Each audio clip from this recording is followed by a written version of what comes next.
இன்னைக்கு நம்ம Bible read பண்ண போறோம். அதனால ஸ்கிரிப்சர்ஸ் ரீட் பண்றதா இருக்கும்.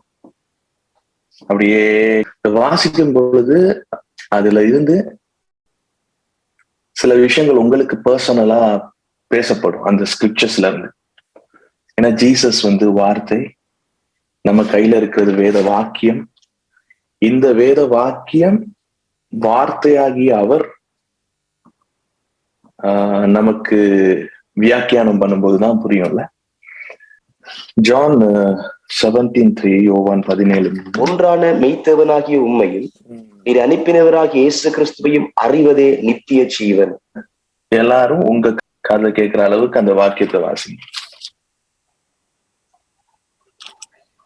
இங்க என்னோட சேர்ந்து கூட வாசிக்கலாம். ஒன்றான மெய்தேவனாகிய உம்மையும் நீர் அனுப்பினவராகிய இயேசு கிறிஸ்துவையும் அறிவதே நித்திய ஜீவன். இந்த வாக்கியம் ரொம்ப பிரபல்யமா நம்ம ஜேர்னில நம்ம மெயினா பேசுற வாக்கியம். ஜீசஸ் சொல்றாரு, பிதாவே நீங்க தான் ஒன்றான மெய்தேவன், நீங்க அனுப்பின குமாரன் இயேசு கிறிஸ்துவாகிய தேவனையும் அறிவது, நோயிங், அந்த யாதாதான் ஜோயே லைஃப் ஸ்டைல் அப்படின்னு சொல்றாரு. அப்ப இயேசு காண்பித்த பிதாவை அறிய வேண்டும். அது ஏன் அறியணும்னா அதுதான் நித்திய ஜீவன். பிதாவை ஏன் அறியணும்? இந்த இடத்துல ஜீசஸ் குறிப்பிட்டு சொல்றாரு, இயேசு பிதாவை அறிந்த விதமாய் நான் பிதாவை அறியணும். நீங்க சொல்லுங்க, இயேசு பிதாவை அறிந்த விதமாய் நான் அறியணும். அந்த அறிதல் என்பது ஒரு புத்தகத்தை வாசித்து வருவது அல்ல.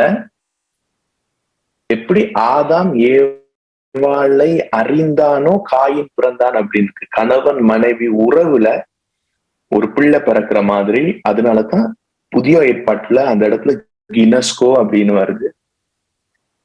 அதே ஈப்ரூல யாதான்னு வருது. அனுபவபூர்வமான அறிவு, இன்டிமேட் ரிலேஷன்ஷிப். இன்னைக்கு நாங்க நிறைய பிரசங்கங்கள் கேட்கிறோம், பைபிள் வாக்கியங்கள் வாசிக்கிறோம், அவர் அறியணும்னு சொல்லி பாடல்கள் கேட்கிறோம், பல விஷயங்கள் செய்யறோம். ஆனா இயேசு அறிந்த விதமா அறிகிறோமா அப்படின்னு கேட்டா, அந்த அறிவு ஒரு அறிவுபூர்வமான அறிதல் அல்ல, ஏதோ ஒண்ணு படிப்பதால் வருகிற அறிவு அல்ல, அனுபவபூர்வமான அறிவு.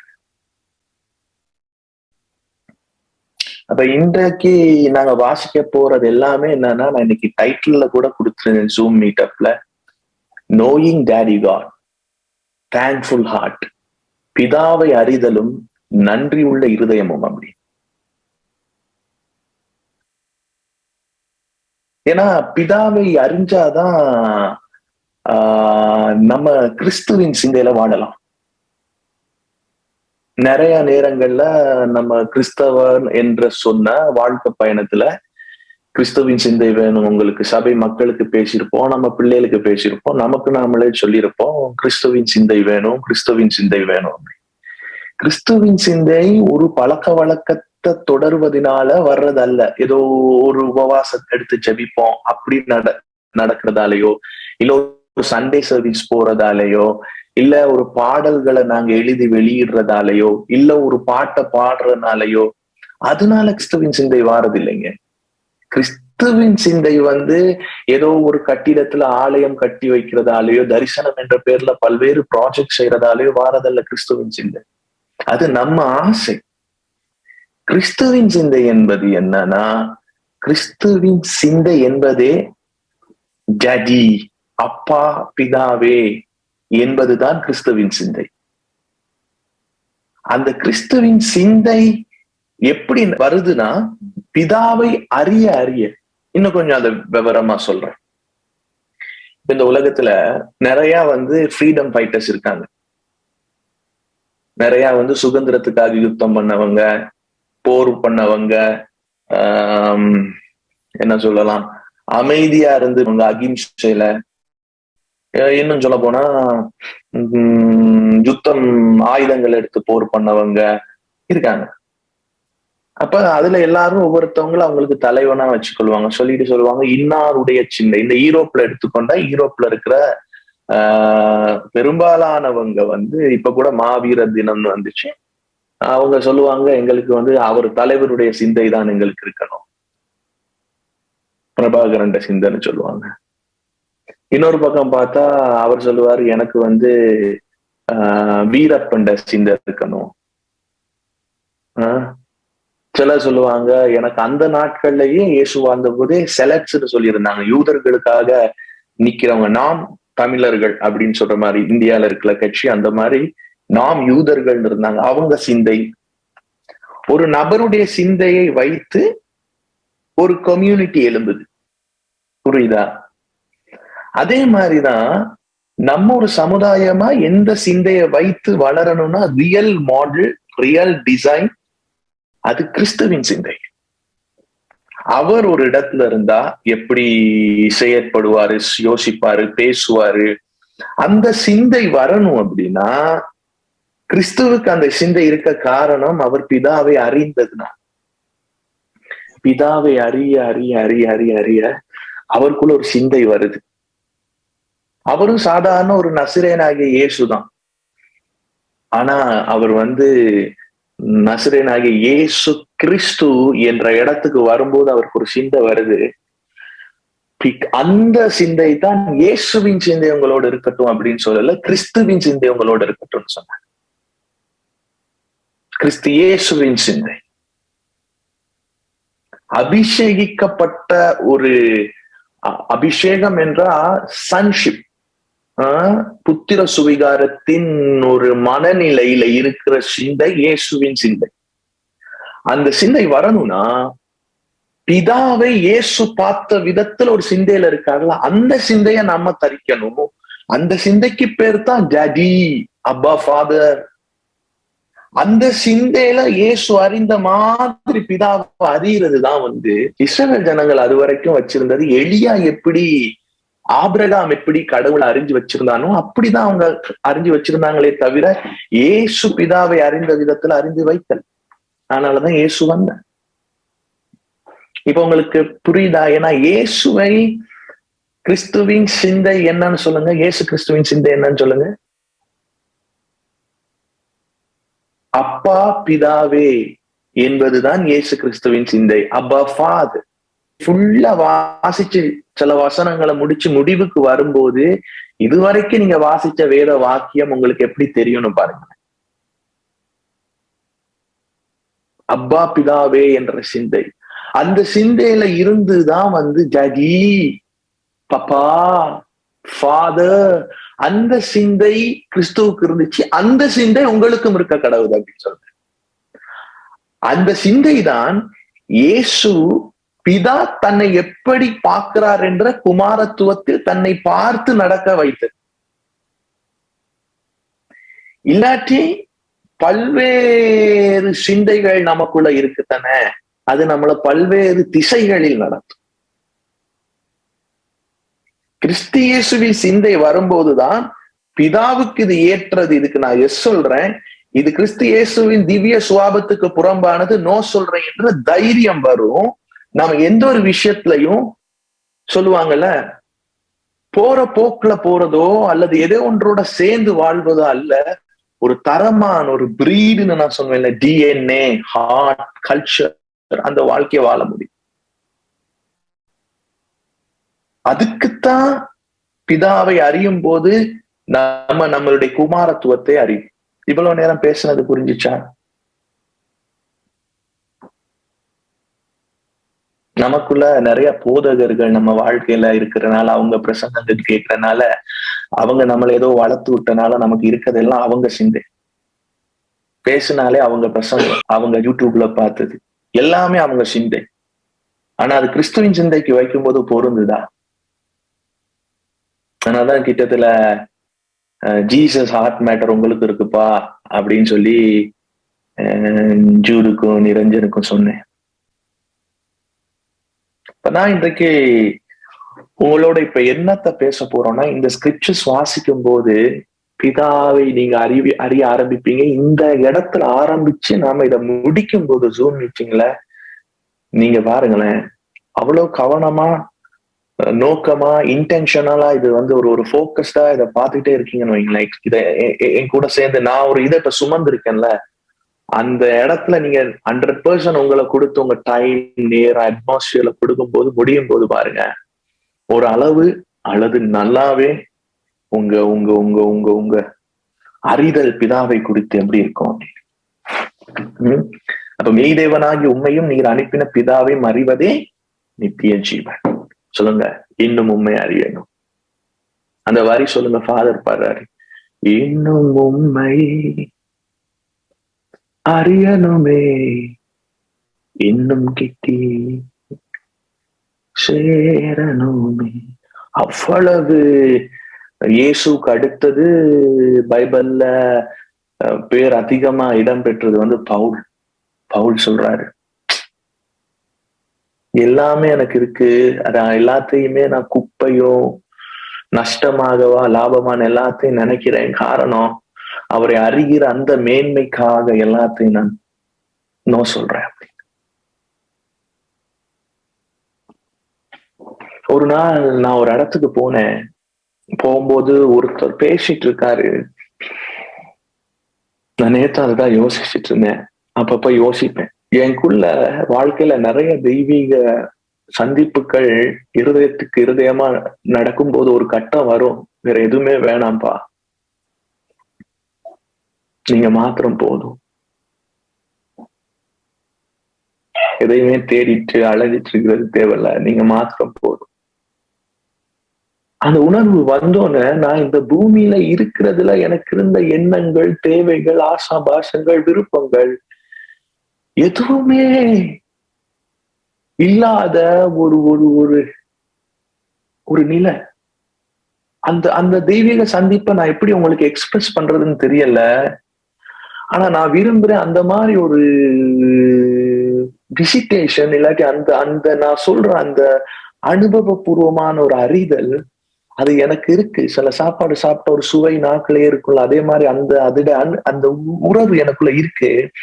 அது நீங்க அடையணும் தான் இந்த இதை நான் வச்சிருக்கேன். இந்த சந்தி பவுல் பிரேயர்ல எபேசியர் 1:17 வாங்க, 17, 18, 19. நம்முடைய கர்த்தராகிய இயேசு கிறிஸ்துவின் தேவனும், தேவன்னா யார் அந்த இடத்துல? பிதா, மகிமையின் பிதாவுமானவர் தம்மை நீங்கள் அறிந்து கொள்வதற்காக ஞானத்தையும் தெளிவையும் அளிக்கிற ஆவியை உங்களுக்கு தந்தருள வேண்டும் என்றும். பவுல் முதலாவது சொல்ற வாக்கியம்னா, கர்த்தராகிய இயேசு கிறிஸ்துவின் பிதாவை இயேசு அறிந்த விதமாக நாங்க அறிவதற்கு அவருடைய பிரேயரே என்னன்னா, ஞானத்தையும் தெளிவையும் அளிக்கிற ஆவி. ஞானத்தையும் தெளிவையும் அளிக்கிற ஆவி நமக்கு வேணும்.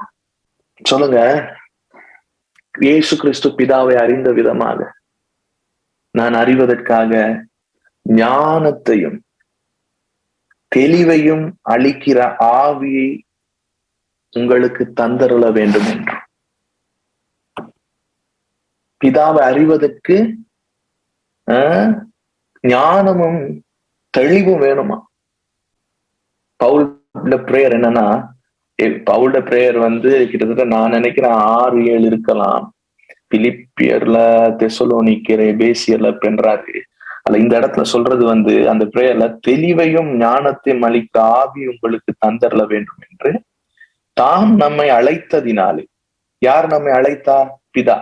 பிதா நம்மை அழைத்ததினாலே நமக்கு உண்டாயிருக்கிற நம்பிக்கை இன்னதென்றும், பரிசுத்தவான்களிடத்தில் தமக்கு உண்டாயிருக்கிற சுதந்திரத்தினுடைய மகிமையின் ஐஸ்வர்யம் இன்னதென்றும், தாம் கிறிஸ்துவை மரித்தோழ்ந்து எழுப்பி, பிதா கிறிஸ்துவை மரித்தோழ்ந்து எழுப்பி அவரிடத்தில் நடப்பித்த தமது பலத்த சத்துவத்தின் வல்லமையின்படியே விசுவாசிக்கிறவர்களாகிய நம்மிடத்தில் காண்பிக்கும் தம்முடைய வல்லமையின் மகா மேன்மையான மகத்துவம் இன்னதென்றும் நீங்கள் அறியும்படிக்கு. சொல்லுங்க, நாங்கள் அறியும்படிக்கு அவர் எங்களுக்கு பிரகாசமுள்ள கண்களை கொடுக்க வேண்டும் என்று வேண்டிக் கொள்கிறேன்.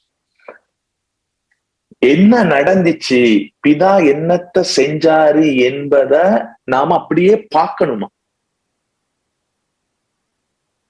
அந்த பார்க்கிறதுக்கு நமக்கு இமேஜினேஷன், பிரகாசம் உள்ள மனக்கண்கள். எப்படி மரித்தோர்கள் இயேசுவை எழுப்புனாரு, என்னென்னலாம் நமக்காக செஞ்சு இன்னைக்கு நாங்க உன்னதங்களில் அவரோடு உட்கார்ந்து இருக்கோம், எதெல்லாம் நமக்காக செஞ்சு முடிச்சாரு என்பதை குறித்த இயேசு பிதாவை அறிந்த விதத்தின் ஒரு அறிதல் நமக்கு வேணும்னு, நமக்கு பிரகாசம் உள்ள மனக்கண் வேணும்னு பவுல் ஜெபிக்கிறார்.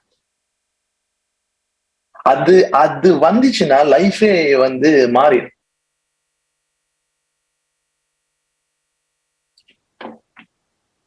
பவுலுடைய பிரேயர் 2 கொரிந்தியர் 6:6. இந்த வசனம் வாசிக்கும் போது உங்களை பிதாவை இயேசுவை நினைச்சு வாசிக்கணும். உங்களுக்குள்ள ஆவியானவர் உங்களுக்கு உதவி செஞ்சிட்டு இருக்காரு. 2 கொரிந்தியர் 4:6 வாசிக்க வாசிக்க அந்த பிரகாசம் உள்ள மனக்கண்களை, இப்ப இமேஜினேஷன் உங்களுக்குள்ள இருக்கலாம். திரும்ப நான் அதுல இருந்து நீங்க வாசிங்கன்னு சொல்றேன்.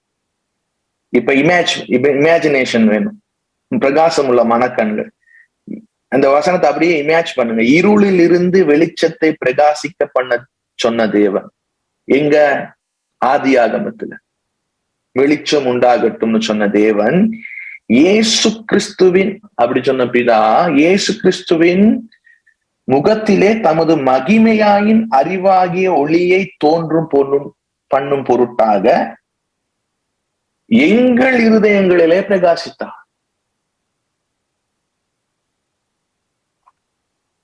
இயேசு கிறிஸ்துவுடைய முகத்துல பிதா தம்முடைய அறிவாகிய வெளிச்சத்தை வச்சிருக்காரு. அந்த வெளிச்சம் இப்ப நமக்குள்ள, நம்முடைய இருதயங்கள்ல பிரகாசிக்குது. அது அப்படியே உள்வாங்குங்க, அது அப்படியே உள்வாங்குங்க. ஏன்னா நம்ம இந்த ஜேர்னிக்கு வாரத்துக்கு முன்னாடியோ நம்ம பிரசங்கங்கள், இந்த வாக்கியங்கள் எல்லாம் ஒப்பிடும்போது என்னத்த நாங்க பேசியிருக்கோம், சண்டே என்ன செய்யறோம் என்ற பெரிய கேள்வி நமக்கு உண்டாகும். இங்க சொல்லப்பட்டவைகளை தவிர்த்து வேற ஏதோ ஒண்ணு பண்ணிருக்கோம். இந்த வசனம் எப்ப ஜனங்களோட உட்கார்ந்து இந்த வசனத்தை அவங்கள அனுபவபூர்வமாக்கி இருக்கோம். இயேசு கிறிஸ்துவோட முகத்துல பிதாட வெளிச்சத்தை வச்சாரு. அந்த பிதா எப்படிப்பட்ட பிதானா, இருளில் இருந்த உலகத்தை பார்த்து வெளிச்சம் உண்டாகட்டும்னு சொன்ன பிதா. வெளிச்சத்தை கொண்டு இயேசு கிறிஸ்துடைய முகத்துல அவர் பூமியில நடமாடும் பொழுது வச்சிருந்தாராம். இயேசு பூமியில நடமாடும் போது பிதாவின் வெளிச்சம் இயேசுவின் முகத்துல இருந்துச்சு. அந்த வெளிச்சத்தை இன்றைக்கு நம்ம இருதயத்துல வைத்திருக்கார் அப்படின்னு பவுல் சொல்றார். அதான் பிதாவை அறிவதை பற்றி பேசிட்டு உபாகமம் 8:4. இந்த 40 வருஷமும் உன் மேல் இருந்த வஸ்திரம் பழையதாய் போகவும் இல்லை, உன் கால் வீங்கவும் இல்லை. திரும்ப அதை வாசிங்க. இந்த 40 வருஷமும் உன் மேல் இருந்த வஸ்திரம் பழையதாய் போகவும் இல்லை, உன் கால் வீங்கவும் இல்லை. அடுத்தது நெகேமியா 9:21. வாக்கியம் வாசிச்சோம். உபாகமத்துல முதல்ல வாசிச்சது வஸ்திரம் பழசாகல, கால் வீங்கல்ல. 40 வருஷம். எத்தனை வருஷமா? 40 வருஷம். இங்க பாருங்க, நெகேமியா 9:21 வாசிங்க, என் கூட வாசிங்க. இப்படி 40 வருஷமாக வனாந்திரத்திலே அவர்களுக்கு ஒன்றும் குறைபடாதபடி அவர்களை பராமரித்து வந்தீர். அவர்கள் வஸ்திரங்கள் பழைமையுமாய் போகவும் இல்லை, அவர்கள் கால்கள் வீங்கவும் இல்லை. உபாகம் 8:4 என்ன வாசிச்சோம்? கால் வீங்கவும் இல்லை. 2 இடத்துல என்ன மென்ஷன் பண்ணிருக்கு? வீங்கவும் இல்லை. இப்ப உபாகமம் 29:5 ஒருக்கா வாசிப்போம். கர்த்தராகிய நான் உங்கள் தேவன் என்றும் நீங்கள் அறிந்து கொள்ளும்படிக்கு நான் 40 வருஷம் உங்களை வனாந்திரத்திலே நடத்தினேன். உங்கள் மேல் இந்த வஸ்திரம் பழையதாய் போகவும் இல்லை, உங்கள் காலில் இருந்த பாதரட்சைகள் பழையதாய் போகவும் இல்லை. என்னன்னு நினைக்கிறீங்க? இஸ்ரவேல் ஜனங்கள் 40 வருஷம் இதுல வாராங்க, வனாந்திரத்துல, அதுவும் ஒரு வெளி இல்லைங்க, வனாந்திரத்துல பயங்கரமான சூழ்நிலைகள்லாம் என்ன நடந்திருக்குன்னு உங்களுக்கு தெரியும். வனாந்திரத்துல நீங்க இருக்கிற வீட்டுக்கு வாசலுக்கு வந்து ரோட அப்படி தாண்டிட்டிக்கிட்டு வாங்களேன் செருப்பை போட்டு.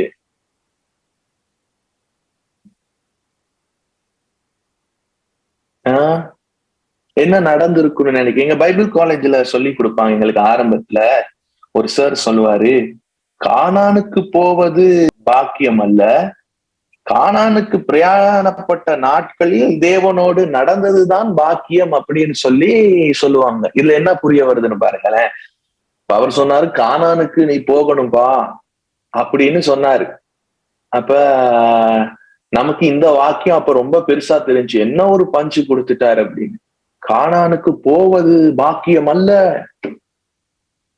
ஆனால் அந்த கானானுக்கு போகும் நாட்களிலே கடவுளோடு நடந்ததுதான் பாக்கியம் அப்படின்னு சொல்லுவாங்க.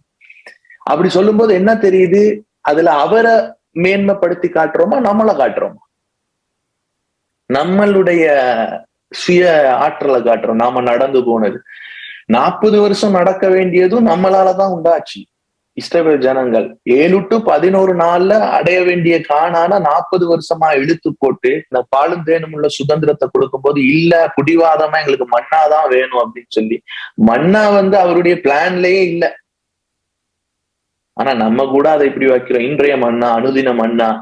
மன்னாவா கானானான்னு பார்த்தா கானான் தாங்க. மன்னா வந்து சுயத்தினால கேட்கப்பட்டது. கானான் வந்து பிதாவின் இருதயத்துல இருந்து வந்தது. மன்னா வந்து சுயம். இன்னைக்கு நாங்க மன்னாவையே பெருசா நினைச்சிட்டு இருக்கோம். ஆனால்தான் அவர் சொல்லுவாரு, நீங்க ஏதோ ஒரு மன்னாவை கேட்டீங்க, உங்க வனாந்திரத்துல சாப்பிட்டு செத்தாங்கப்பா, ஆனா நான் வந்து வானத்துல இருந்து வந்து இந்த மன்னா, உங்கள் பிதாக்கள் அந்த மன்னாவை சாப்பிட்டு இறந்தாங்கன்னு யோவான்ல பேசுவார். மன்னாவை இன்னைக்கு இயேசு பேசியே இன்னைக்கு மன்னாவை தான் நாங்க பெருசா நினைச்சுக்கிட்டு இருக்கோம். இயேசு வந்து சொன்ன பிறகும். ஆனா அவர் சொன்னாரு, நான் தான்ப்பா இறங்குன அந்த அப்பம். இப்ப என்ன சொல்றேன்னா, அந்த எங்களுக்கு சொன்னா கானானுக்கு போறது பெருசல்ல, கானான் வழியா நடந்ததுதான் பெருசு அப்படி. இப்ப இது ரெண்டுமே எனக்கு பெருசு இல்லை. எனக்கு என்னன்னா, என்ன ஆயிருக்குன்னு நினைக்கிறீங்க இந்த வசனத்துல? இங்க பாருங்க, கால் வீங்க இல்ல, செருப்பு தேயல்ல, 40 வருஷம் பழசாகவே இல்லைங்க ட்ரெஸ். இப்ப நாங்க என்னத்துல இருக்கோம்? பிதாவை அறிவதுல இருக்கோம். இப்ப பிதாவை அறிவு. உபாகமம் 1ஆம் அதிகாரம் வாங்க 31 வாசிப்போம். எனக்கு இந்த வார்த்தையை வாசிச்சோன்னு, ஓ எப்படிங்க காலு வீங்காம, போட்ட செருப்பு தேயாம, வஸ்திரம் பழசாகாம இருக்க முடியும்?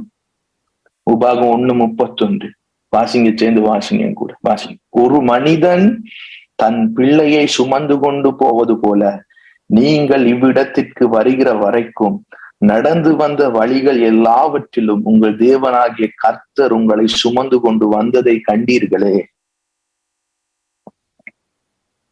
கானானுக்கு போவதும் பெருசல்ல, நடந்ததும் பெருசல்ல. இங்க பெருசு என்னன்னா, அவர் சுமந்ததுதான் பெருசு. உங்க வீட்டுல உங்க பிள்ளை இருக்கு, உங்க பிள்ளை போட்ட செருப்பு பழசே ஆகாம, கால் வீங்காம, வஸ்திரம் பழசாகாம இருக்குன்னா அதுக்கு ரகசியம் என்ன? ஒரு தகப்பன் ஒரு பிள்ளைய சுமந்துட்டு போனனால தரையில கால் படல். 40 வருஷம் தரையில கால் பட்டதாதான் நினைக்கிறோம். ஆனா 40 வருஷமும் தரையில கால் படாம தூக்கி சுமந்த தகப்பன். இந்த பிதாவை அறிவதுதான். இயேசு வந்து எண்ணப்பட்ட ஒரு இருதயம் உள்ள தகப்பனை எப்படி புரிஞ்சு வச்சிருக்கீங்க சொல்லுங்க? சுமந்ததுதாங்க பெருசு. ஏன்னா நடந்ததுதான் பெருசுன்னு சொல்றாரு. நாம சொன்னேன் பைபிள் காலேஜ்ல நடந்ததுதான் பெருசுன்னு சொல்றாங்க. நான் சொன்னேன், நடந்தாதானங்க பெருசுன்னு சொல்ல முடியும். சுமந்து இருக்காரு, நடக்கவே இல்லையே 40 வருஷம்.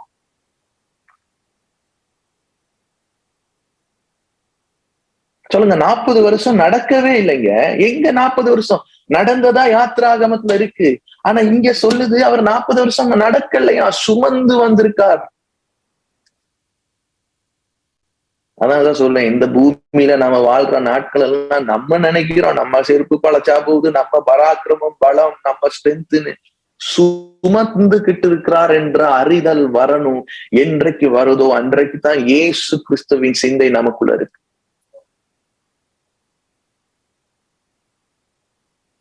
எத்தனை பேருக்கு உண்மையாக ஹார்ட்ல இந்த ஒரு வசனம் தான் இன்னைக்கு உங்களை இந்த இடத்துக்கு என்ன கொண்டு வந்து இப்ப பேச வச்சிருக்கு. இன்றைக்கு இந்த ஜூம் மீட்டிங்கு காரணம் பழுதாக இல்ல, வீங்கவும் இல்ல, வஸ்திரம் இதாகவும் இல்ல, செருப்பு தேயவும் இல்லை. அப்புறம்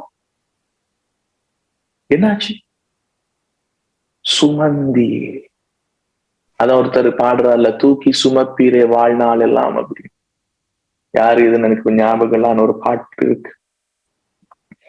சுமந்தவர், சுமக்கிறவர், சுமந்து கொண்டே இருப்பவர். எனக்கும் குழந்தை இருக்கு, உங்களுக்கும் குழந்தை இருக்கு, பார்த்திருப்போம். சுமக்கும் பொழுது ஒரு தகப்பன் தான் விழுந்தா கூட பிள்ளை அடிப்படாம அப்படியே தூக்கிடுவார். இன்ன வரைக்கும் என் மகளுடைய கால் தரையில படவே இல்லைங்க. அப்படின்னா அவர் பார்வையில அன்னைக்கு இஸ்ரவேல் ஜனங்கள் அவர் யாரா பார்த்திருக்காரு? தூக்கி சுமக்கிறன்னா குழந்தையா பார்த்திருக்காரு, பிள்ளையா பார்த்திருக்காரு. இத பாருங்களேன், இந்த டயமண்ட உங்களுக்கு தெரியுதா? நான் கேக்குறேன், இந்த டயமண்ட்ல எது முக்கியமான பகுதி? அதுல கட்டெல்லாம் தெரியுதா உங்களுக்கு? அதுல செதுக்கி வெட்டி இருக்க விஷயங்கள் தெரியுதா? கட் பண்ணி இருக்க இந்த பகுதியில எந்த பகுதி முக்கியமான பகுதி? எல்லாமே முக்கியம். எல்லாமே முக்கியமா? இந்த டயமண்ட்ல பாத்தீங்கன்னா ஒவ்வொரு பகுதி இருக்கு தானே. அந்த மாதிரி தான் நம்ம எப்படி எடுத்துக்கொள்ளலாம்னா, நம்ம பண்ற பிரசங்கங்களா இருக்கட்டும், யார் மூலமாவது கேட்ட பிரசங்கங்களா இருக்கட்டும், நம்ம உன்னை பிடிச்சு வச்சு இதுதான் சரின்னு சொல்ற விஷயங்களா இருக்கட்டும், அது எது வேணுமான்னு வச்சுக்கோங்க. அது ஒருவேளை நீங்க சொல்லலாம், எனக்கு சரித்திரம் சார்ந்த போதனைகளுக்கு தான் நான் முக்கியத்துவம் கொடுக்கிறேன், ஹிஸ்டரிக் டீச்சிங்ஸ். அது ஒரு கட்டா இருக்கலாம், டயமண்ட்ல அது ஒரு கட்டா இருக்கலாம். சொல்லலாம் நான் மறுபடியும் பிறந்த அனுபவத்தை மாத்திரம் பேசுறேன், அதுதான் அல்டிமேட் அப்படி, அது ஒரு கட்டா இருக்கும். சிலர் பரிசுத்த ஆவியானவரை அப்படியே போன கேன் மட்டும் இல்ல, சிலவங்க மறுபடி பிறந்து, ஆனா நான் நினைக்கிறேன் பரிசுத்த ஆவிய பெற்றனா அந்நிய பாஷை பேசணும், டங் ஸ்பீக்கிங் இன் டங்ஸ், அந்நிய பாஷையில பேசுவதுதான் முக்கியம்னு அதையே வாழ்நாள் ஃபுல்லா டீச் பண்ணிட்டு இருப்போம். ஒரு கட்டை இதுதான் முக்கியம். சிலர் சொல்லுவாங்க செழிப்பு, ப்ராஸ்பரிட்டி காஸ்பல், செழிப்பு தான் முக்கியம், செழிப்பு தான் எல்லாம், செழிப்பு செழிப்பு செழிப்பு. அதுல ஜெனரஸா கொடுக்கிறதா இருக்கலாம், தான தர்மமா இருக்கலாம், பிசினஸா இருக்கலாம். பார்த்தா ஒரு பிசினஸ் முக்கியம். இன்னொரு பக்கம் பார்த்தா சில சொல்லுவாங்க ஹீலிங் மினிஸ்ட்ரி, ஹீலிங், சுகமளிக்கிற ஊழியம், சுகமளிக்கிறது அப்படின்னு. இன்னொரு பக்கம் எடுத்துக்கொண்டா சயின்ஸ் அண்ட் வாண்டர்ஸ், அற்புதங்களும் அடையாளம் அப்படி. அதுதான் நம்ம லக், அதுதான் சத்தியம், அதுதான் நம்முடைய இது அப்படின்னு. இன்னொருத்தவங்க சொல்லுவாங்க கிருபை, கிரேஸ் காஸ்பல், கிரேஸ் அது ஒரு கட்டு. இதெல்லாம் ஒவ்வொரு கட்டு. சிலவங்க சொல்லுவாங்க அவரை அப்பான்னு நாங்க அழைக்கணும், டேடி டேடி டேடி, எல்லாம் அப்பா சொல்லுங்க, அப்பா அப்பா அப்பா அப்படின்னு சொல்லி கூப்பிட சொல்லுவாங்க. அப்படின்னு ஒரு எல்லையா இருக்கும். ஆனா இது எல்லாத்தையும் தாண்டி ஒரு முழுமையான ஒரு இடம் இருக்கு. அதுதான் சன்ஷிப், பிதாவை அறிவதினால் உண்டாகும் குமாரத்துவம். பிதாவை அறிவதினால் உண்டாகும் குமாரத்துவம், கிறிஸ்துவாய் வாழ்ற வாழ்க்கை. அதுதான் இந்த ஃபுல் டயமண்டுடைய பாத்தீங்க தானே. இந்த முழுமை என்னன்னா, இந்த டயமண்ட்ல முழுசும் என்னன்னா நோயிங் டாடி காட், அப்பாவை அறிதல், புத்திர சுவிகாரம். அந்த சுவிகாரத்துக்குள் இதெல்லாம் பொருந்துது. சிலர் சொல்லலாம் ப்ராஸ்பரிட்டி முக்கியம். உண்மையாகவே பிதாவை அறிந்த புத்திர சுவிகாரத்துல இருக்கிற செழிப்பின் வாழ்வு முறைக்கும் பிதாவை அறிதலில் இல்லாத புத்திர சுவிகாரத்தில் இல்லாமல் பேசுகிற செழிப்புக்கும் பெரிதான வித்தியாசம். பிதாவை அறிந்த குமாரத்துவத்தில் கிருபையை பற்றி அறிந்திருப்பதற்கும் மற்றதுக்கும் பெரித வித்தியாசம் உண்டு. Grace grace, prosperity prosperity, healing, miracles, wanders, எது சொன்னாலும் பிதாவை அறிகிற குமாரத்துவத்தின் இயேசு அறிதலில், இயேசு அறிந்த விதத்தில் அறிதலுக்கும் இந்த விஷயத்துக்கும் totally different. Not both are same. Miracles and wonders, அற்புதங்களும் அடையாளங்களும். சைன் போர்டுன்னு சொல்லுவோம்ல, சைன் போர்டுன்னு என்ன, சுட்டி காட்டுகிற, இங்கதான் போகணும் என்று சுட்டி காட்டுகிற பலகைகள் அப்படின்னு தானே சொல்லுவேன் தமிழ்ல. அப்ப நான் அங்க இப்படி சொல்லுவேன்ல, ஒரு ஹாஸ்பிட்டல் போகணும் அப்படின்னா அந்த ஹாஸ்பிட்டல் அப்படியே போயிட்டு இருப்போம், போகும்போது நடுவுல வரும் இன்னொரு 100 மீட்டர்ல இன்னொரு ஹாஸ்பிட்டல் இருக்குன்னு ஹாஸ்பிட்டல்ல போட்டோ போட்டிருப்பாங்க ஒரு போட்ல, பாத்திருக்கீங்களா? நீங்க அந்த இடத்துல இறங்கி நின்று அந்த போர்டை வச்சு நீதான் ஹாஸ்பிட்டலு, நீதான் அப்படின்னு சொல்லி அந்த போர்ட் கிட்டே நீங்க நின்றீங்கன்னா என்ன ஆகுறது? உங்களுக்கு ட்ரீட்மெண்ட் என்ன ஆகுறது? அது காட்டுகிறதான ஒரு பலகை. அது மாதிரிதான் அற்புதங்களும் அடையாளங்களும் பிதாவை காண்பிக்கிறதான ஒரு நிலைதானே தவிர அது முழுமை அல்ல. தீர்க்க தரிசனங்கள் ஆனாலும் எதா இருந்தாலும் எல்லாமே ஒண்ணு நமக்கு சொல்லி தருது பிதாவை அறிகிற அனுபவம். இலங்கையில நீங்க அனுராதபுரத்துல இருந்து போகும்போது யாழ்ப்பாண சந்தின்னு ஒரு சந்தி இருக்கு, பாத்திருக்கீங்களா? ஆரம்பத்துல நான் போகும்போது நினைப்பேன், ஐயோ அனுராதபுரத்துல இறங்கிட்டோன்னு சொல்றேன், என்னடா யாழ்ப்பாண சந்தி வந்துச்சு அப்படின்னு நினைப்பேன். எனக்கே கொஞ்சம் கன்ஃபியூஸா இருக்கும். அனுராதபுரத்துல நான் இறங்கினேன், ஆனா யாழ்ப்பாணம் வந்துட்டு. அப்பதான் தெரியும் இந்த சந்தி யாழ்ப்பாணத்துக்கு போற ரூட்னால அங்கிருந்து யாழ்ப்பாணத்துக்கு எத்தனை கிலோமீட்டர், எவ்வளவு நேரம் எடுக்கும் அந்த சந்தியில இருந்து அங்க போறதுக்கு? 280 கிலோமீட்டர். எவ்வளவு நேரம்? 3 hours. எவ்வளவு நேரம் யாழ்ப்பாணத்துக்கு? 3 hours யாழ்ப்பாணத்துக்கு போக. ஆனா யாழ்ப்பாண சந்தி அனுராதபுரத்துல இருக்கு. இங்க இறங்கிட்டு யாழ்ப்பாணத்துல வந்துட்டேன் அப்படின்னு நினைச்சா இது யாழ்ப்பாணத்துக்கு போக இன்னொரு 3.5 மணித்தியாலம் இருக்கு என்பதற்கான ஒரு சந்தி. அதே மாதிரி தான் நம்ம பல்வேறு விதமான நான் காட்டின டீச்சிங்ல அங்க இறங்கிட்டு அற்புதங்களும் அடையாளத்துல இறங்கிட்டு யாழ்ப்பாணம் வந்துட்டு கால் அடிச்சுட்டு வாரீங்களா, நான் யாழ்ப்பாண சந்தியில நிக்கிறேன். சிலர் பண்ணியிருக்காங்க, நான் 2 பேரை கேள்விப்பட்டிருக்கேன். நின்றுட்டு நான் யாழ்ப்பாண சந்தியில இருக்கேன், வந்து என்ன கூட்டிட்டு போங்கன்னு கேட்டவங்களும் உண்டு. பைக்ல வாங்க. யாரு ஜூட்டியும் கை தூக்குற சொல்லு. நான் ஒரு நைட் போல ஜெஃப்னா வவுனியா போயக்குள்ள யாழ்ப்பாண சந்தியை பார்த்து பயந்து அங்கேயே இறங்கிட்டேன். நான் நினைச்சேன் யாழ்ப்பாணம் போயிட்டு. அதே மாதிரிதான் பிதாவை அறியாத நம்ம லைஃப்ல இருக்கிற miracles and wanders, prosperity, grace, இப்படின்னு பல்வேறு விதமான எல்லாருமே யாழ்ப்பாண சந்தியில நடக்கிற சம்பவங்கள். அங்க இறங்கிட்டு அதுதான் யாழ்ப்பாணம்னு நினைச்சிட்டு இருக்கோம். இன்னைக்கு அதை பேஸ் பண்ணிதான் நிறைய மினிஸ்ட்ரிஸ், பாஸ்டர்ஸ் மைண்ட் செட் இருக்கு. ஆனா அந்த இடத்துல சொல்லுது கிறிஸ்துவின் சிந்தை இருக்கட்டும். அந்த சிந்தை தான் யாழ்ப்பாணத்துல இறங்கி யாழ்ப்பாணத்தை அனுபவித்து பார்த்த சிந்தை. நம்ம எல்லாம் யாழ்ப்பாண சந்தியில போய் நின்றுக்கிட்டு யாழ்ப்பாணம் வந்துட்டுன்னு சொன்னா எலியா மோசே மாதிரி ஒரு எக்ஸ்பீரியன்ஸ்ல இருந்து பேசிக்கிட்டு இருந்த காலம். அதனால வேற எதையும் அடிச்சு பேச போகாதீங்க. அது இது அவரை அறிகிற புத்திர சுவிகாரம். அப்ப எது ரொம்ப முக்கியம்? கானானுக்கு நடந்ததா? நடக்கவே இல்லைங்க. சுமந்தார்னா எப்படிங்க நடந்தாருன்னு சொல்றது? கொஞ்சம் அப்படி திரும்பி பார்த்தா தெரியும். இந்த 2000 இன்னைக்கு எத்தனாம் தேதி? 10ஆம் தேதி டிசம்பர். சொல்லுங்க, யாராச்சும் நடந்தீங்க?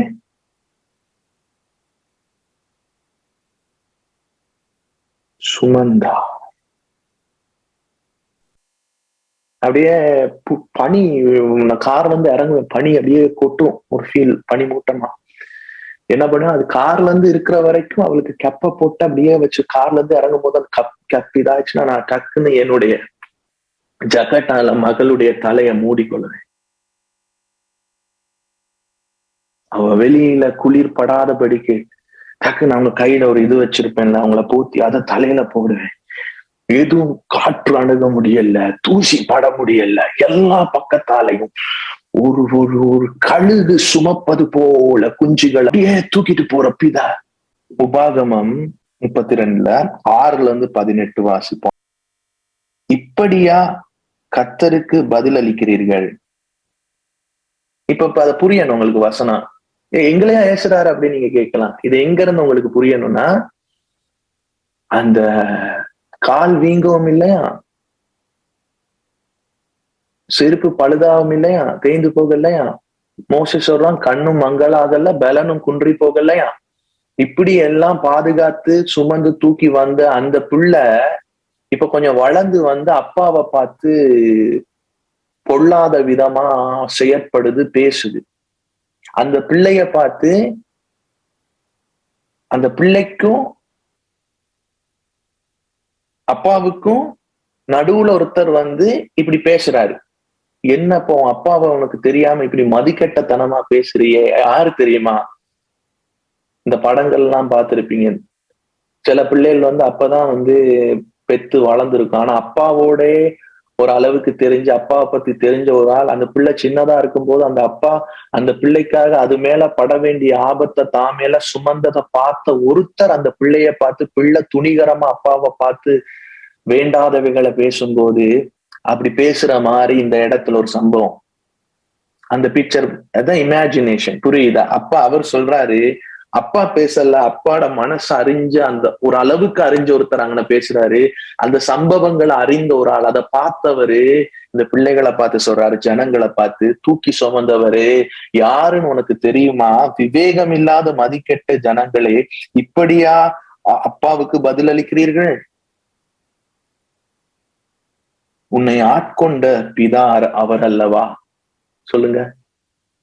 என்னை ஆட்கொண்ட இயேசு உம்மை யார் என்று நான் அறிவேன். உன்னை ஆட்கொண்ட பிதா அவர் அல்லவா? அது வந்து அந்த ஒரு உறவின் வார்த்தைங்க. உன்னை ஆட்கொண்ட பிதா அவர் அல்லவா? உன்னை உண்டாக்கி உன்னை நிலைப்படுத்தினவர் அவர் அல்லவா? பூர்வ நாட்களை நினை, தலைமுறை தலைமுறையாய் சென்ற வருஷங்களை கவனித்து பார். இது நீங்க உங்க லைஃப்லயும் நினைக்கலாம். உன் தகப்பனை கேள், அவன் உனக்கு அறிவிப்பான். உன் மூப்பர்களை கேள், அவர்கள் உனக்கு சொல்லுவார்கள். உன்னதமானவர் ஜாதிகளுக்கு சுதந்திரங்களை பங்கிட்டு ஆதாமின் புத்திரரை வெவ்வேறாக பிரித்த காலத்தில் இஸ்ரவேல் புத்திரருடைய தொகைக்கு தக்கதாய் சர்வ ஜனங்களின் எல்லைகளை திட்டம் பண்ணினார். கர்த்தருடைய ஜனமே, அவருடைய பங்கு யாக்கோப்பு அவருடைய சுதந்திர வீதம். பாலான நிலத்திலும் ஊலை இடுதலில் உள்ள வெறுமையான அவாந்திர வெளியிலும் அவர் அவனை கண்டுபிடித்தார், அவனை நடத்தினார். கண்டுபிடித்தார், நடத்தினார், அவனை உணர்த்தினார், அவனை தமது கண்மணி போல காத்தருளினார். கழுகு தன் கூட்டை களைத்து தன் குஞ்சுகளின் மேல் அசைவாடி தன் செட்டைகளை விரித்து அவைகளை எடுத்து அவைகளை தன் செட்டைகளின் மேல் சுமந்து கொண்டு போகிறது போல கர்த்தர் ஒருவரை அவனை வழி நடத்தினார். இந்த வசனத்தை திரும்ப வாசிக்கிறேன், இமேஜினேஷன் வரட்டும். கழுகு தன் கூட்டை களைத்து தன் குஞ்சுகளின் மேல் அசைவாடி, அது கழுகு எப்படி அடிக்கும் தெரியும், செட்டைய சட்டர் சட்டர் சட்டர்னு கூட்ட களைச்சு அந்த இடத்துல இருந்து பிள்ளைகளை தூக்கிட்டு போறா. அசைவாடி தன் செட்டைகளை விரித்து இஸ்ரவேல் ஜனங்களை எகிப்துல இருந்து கொண்டு வந்த சீனை சொல்றார். கூட்ட களைச்சி எகிப்துல ஜனங்கள் இருக்கும்போது கூட அவர் அவங்க கூட இருந்தாராம். இந்த வசனத்துல பாருங்க, அதை கலைக்கிறாராம். களைச்சி தன் குஞ்சுகளின் மேல் அசைவாட ஆரம்பிக்கிறார். தன் செட்டைகளை விரித்து அவைகளை எடுத்து அவைகளை தன் செட்டைகளின் மேல் சுமந்து கொண்டு போகிறது போல. கர்த்தர் ஒருவரை அவனை வழி நடத்தினார், அந்நிய தேவன் அவரோடு இருந்ததில்லை. உங்களுக்கு தெரியுமா, இப்ப நீங்க பல மதங்கள் அது இதுல இருந்தெல்லாம் வந்திருப்பீங்க, நம்பிக்கைகள்ல. இன்னைக்கு நீங்க உயிரோட இருக்கிறீங்களா? நீங்க நான் ஒண்ணு சொல்ல விரும்புறேன். இத்தனை வருஷம் உங்களை செட்டைகளை விரித்து சுமந்து கொண்டு போனது அவர் மாத்திரம் என்று தெரியும். உங்க வாழ்க்கையில பல தெய்வங்கள் நம்பிக்கைகள்ல நீங்க வந்திருக்கலாம். இந்த 12வது வசனம் சொல்லுது, கர்த்தர் ஒருவனை அவனை வழி நடத்தினார். இத்தனை வருஷமா அந்நிய தேவன் அவரோடு இருந்ததில்லை. நீங்கள் பல தெய்வீக நம்பிக்கைகளை கொண்டவங்களா வந்திருக்கலாம். நான் இங்க ஒவ்வொரு பேர்களை சொல்ல விரும்பல. அது நீங்க அப்படின்னு நினைச்சீங்க. ஆனா பின்னாடி பாருங்க, செட்டைகளை விரித்து அசைவாடி அடித்து சுமந்து போனவர் தூக்கி கொண்டு வந்தாரு. ஆனா பேரு இன்னொருவருக்கு போய்கிட்டு இருந்துச்சு. புரியுதா? பூமியில் உள்ள உயர்ந்த ஸ்தனங்களின் மேலும் அவனை ஏறி வர பண்ணி வயலிலே விளையும் பலனை அவனுக்கு புசிக்க கொடுத்தார். கண்மலையில் உள்ள தேனையும் கற்பாறையிலிருந்து வடியும் எண்ணெயையும் அவன் உண்ணும்படி செய்தார். என்ன ஒரு இம்பார்ட்டன்ஸ் வேல்யூ, என்ன ஒரு ட்ரீட் பண்ற விதம், கவனிக்கிற விதம். கற்பாறையிலிருந்து வடியும் எண்ணெயையும் அவன் உண்ணும்படி செய்தார். கண்மலையில் உள்ள தேனையும் பசுவின் வெண்ணெயையும் ஆட்டின் பாலையும் வாசானில் மேயும் ஆட்டுக்குட்டிகள், ஆட்டுக்கடாக்கள், வெள்ளாட்டு கடாக்கள் இவைகளுடைய கொழுப்பையும் கொழுமையான கோதுமையும் இரத்தாம்பரம் போன்ற சுயமான திராட்சை ரசத்தையும் சாப்பிட்டாய். யெஷுரன் கொழுத்து போய் உதைத்தான். இப்படி பண்ணவரை ஏன் அவர் அங்கன விவேகம் இல்லாத மதிக்கட்டன் நினைக்கிறானோ, குழந்தையா ஒன்னு தூக்கி சுமந்து சாப்பாடு கொடுத்து ஏந்தி வந்து நீ கொளுத்தோன உன் தகப்பன நீ நெஞ்சில எத்திரியா அப்படின்னு கேக்குற. யெஷுரன் கொளுத்து போய் உதைத்தான். கொளுத்து துளித்து நிலம் துண்ணினது போது தன்னை உண்டாக்கின தேவனை விட்டு தன் இரட்சிப்பின் கண்மலையை அசட்டை பண்ணினான். அந்நிய தேவர்களால் அவருக்கு எரிச்சல் மூட்டினார்கள். அருவருப்பானவைகளினால் அவரை கோபப்படுத்தினார்கள். அவர்கள் தேவனுக்கு பலியிடவில்லை. தாங்கள் அறியாதவைகளும் தங்கள் பிதாக்கள் பயப்படாதவைகளும் நூதனமாய் தோன்றிய புதிய தெய்வங்களும் ஆகிய பேய்களுக்கே பலியிட்டார்கள். உன்னை ஜெனிப்பித்த கண்மலையை நினையாமற் போனாய். உன்னை பெற்ற தேவனை மறந்து போனாய். இதெல்லாம் ஏதோ பைபிள் வாசிக்கிறோம் நினைக்கிறீங்களா? இயேசு பிதாவை அறிந்த மாதிரி அவர் அறியணும். பெற்ற தேவன்.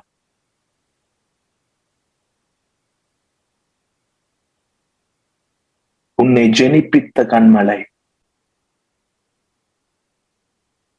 ஜெனிப்பித்தவர், ஆனா உதைத்தது. ஆனா இதெல்லாம் தெரிஞ்சுட்டே இன்றைக்கு நாம அவர் ஏதோ ஒரு கோபக்காரர் பொல்லாதவர் மாதிரி பிரசங்கம் பண்ணிக்கிட்டு இருக்கோம். உதைத்தது அவரா நாமளா? ஆனா நாம சொல்றோம், நீ ஏதாச்சும் பண்ணா அவர் உன்னை உதைப்பார், கிழிப்பார், துரத்துவார்.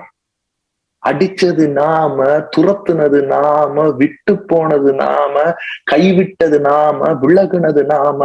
ஆனா இயேசு சொன்னாரு, அவர் கைவிடாதவர், விலகாதவர், உதைக்காதவர், முகத்தை திருப்பாதவர். அவரை அறிவது நான் அவரை அறிந்த மாதிரி நீங்க அவரை அறிந்து கொள்ளுங்கள்.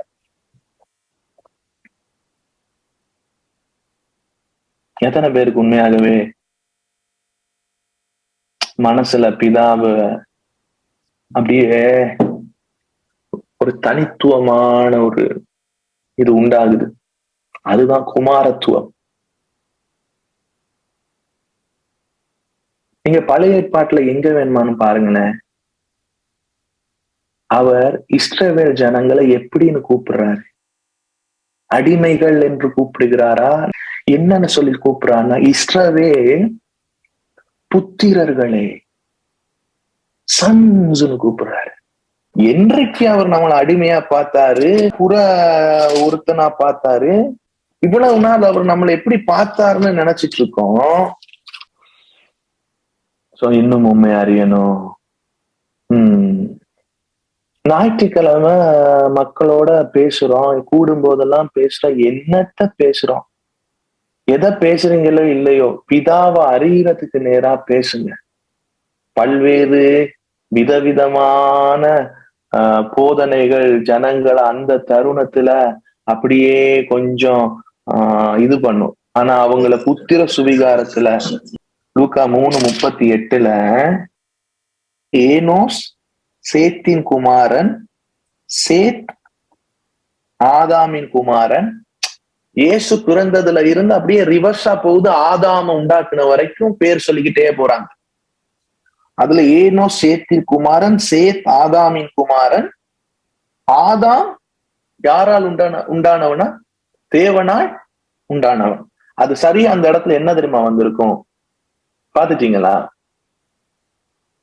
என்ன இருக்குன்னாங்க, ஆதாம் தேவனால் உண்டானவன் என்பதற்கு NIV-ல நீங்க பார்க்கலாம், TPT-ல பார்க்கலாம், இதெல்லாம் வெர்ஷன். MSG-ல பார்க்கலாம், ஆம்பிளிஃபைட்ல பார்க்கலாம். எல்லா இங்கிலீஷ் பைபிள்ல என்ன இருக்கு? KJV-ல ஆதாம் உண்டானவன் இருக்கா, ஆதாம் தேவனுடைய புத்திரன் இருக்கா? சன் யாராவது அவர் பார்த்தாரு, சிருஷ்டித்தாரு? அவருடைய ஆதாமை புத்திரனாகத்தான் வச்சிருக்க. அவருடைய மகன் ஆதாம், பிதாவின் மகன் ஆதாம். இஸ்ரவேல் ஜனங்களையும் புத்திரர் பார்க்கிறாரு. மற்ற புறஜாதிகள் என்று இஸ்ரவேலால் கருதப்படுகிறவர்களையும் புத்திரர் என்று பார்க்கிறாரு. ஆனா இஸ்ரவேல் சேஸ்திர புத்திரர்.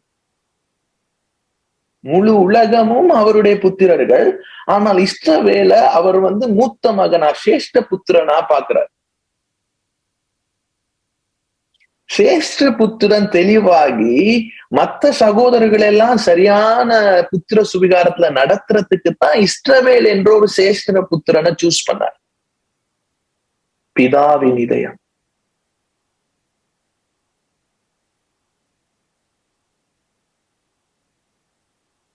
யாத்திராகமம் 4ஆம் அதிகாரம் 22, 23 நீங்க கூட சேர்ந்து வாசிங்க. அப்பொழுது நீ பார்வோனோடு சொல்ல வேண்டியது என்னவென்றால், இஸ்ரவேல் என்னுடைய குமாரன்.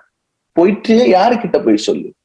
பார்வோன்ட்ட போய் சொல்லு, என் சேஷ்ட புத்திரன், எனக்கு ஆராதனை செய்யும்படி என் குமாரனை அனுப்பிவிடு என்று கட்டளையிடுகிறேன். கமெண்ட் பண்றாரு அவனுக்கு. நீ முடிவெடுக்க வேணா, நான் கட்டளை கொடுக்கிறேன், என் மூத்த மகனை நீ அனுப்பிடு என்கிட்ட. அப்ப அவர் மகன் சொல்றாருன்னா, அவர் இஸ்ரவேலை எப்படி பார்த்தாரு? அப்பாவா பார்த்தாரு. புதிய ஏற்பாட்டுல மாத்திரம் அல்லங்க, பழைய ஏற்பாட்டிலேயே அவர் புத்திரன் அப்பா என்ற உறவுலதான் இருக்காரு. அவனை அங்க கூட்ட களைச்சி கழுகு போல அசைவாடி அங்கிருந்து சுமந்து வந்தாரு. இப்ப தெரியுதா, கழுகு சுமந்த போல சுமந்ததுனால கால் வீங்கவும் இல்லை, செருப்பு தேயவும் இல்லை. அதுவும் ஒரு 7 to 11 நாள் கொண்டு போகும்போது இவங்க இஸ்ரவேல் ஜனங்கள் துளித்து உதைத்து அவரை அப்படியே அவர் ஒரு மாதிரி ஆக்கி விட்டுட்டு சுத்தி ஓடிக்கிட்டே இருக்காங்க. 40 வருஷமா ஓடுறாங்க. ஆனாலும் 40 வருஷமும் இதெல்லாமே சுமந்துகிட்டே பண்ணிட்டு வந்த தகப்பன். ஏசாயா 64:8 இது மாதிரி எக்கச்சக்கமான வேர்டு பைபிள்ல இருக்கு. நான் உங்களுக்கு லைட்டா எடுத்து காட்டுறேன். நீங்க உங்க பர்சனல் டிவோஷன்ஸ்ல அதெல்லாம் இந்த கண்ணாடியில இருந்து வாசிங்க. 64:8 எடுத்தோம், நான் வாசிக்கிறேன். இப்பொழுதும் கர்த்தாவே, நீர் எங்களுடைய பிதா, நாங்கள் களிமண், நீர் எங்களை உருவாக்குகிறவர், நாங்கள் அனைவரும் உமது கரத்தின் கிரியை. இந்த வசனத்தை முன்னாடி வாசிக்கும் போது எப்படி நமக்கு தோன்றும்?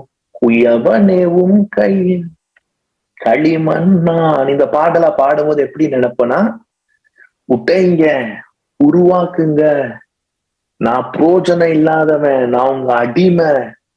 ஆனா நான் கேக்குறேன், இப்பொழுதும் கர்த்தாவே நீர் எங்களுடைய பிதா, நாங்கள் களிமண்ணா, அந்த இடத்துல நாங்கள் யாருன்னு சரியா இருந்தது அவங்க சொல்ல வேண்டிய விஷயம் என்னது? உள்ள என்ன வச்சு சொல்றாங்க? நீங்க பிதானா நான் யாரு? களிமண் என்ற இடத்துல நீங்க யாரா பார்க்கணும்? இமேஜினேஷன். ஜீசஸ் மகன்.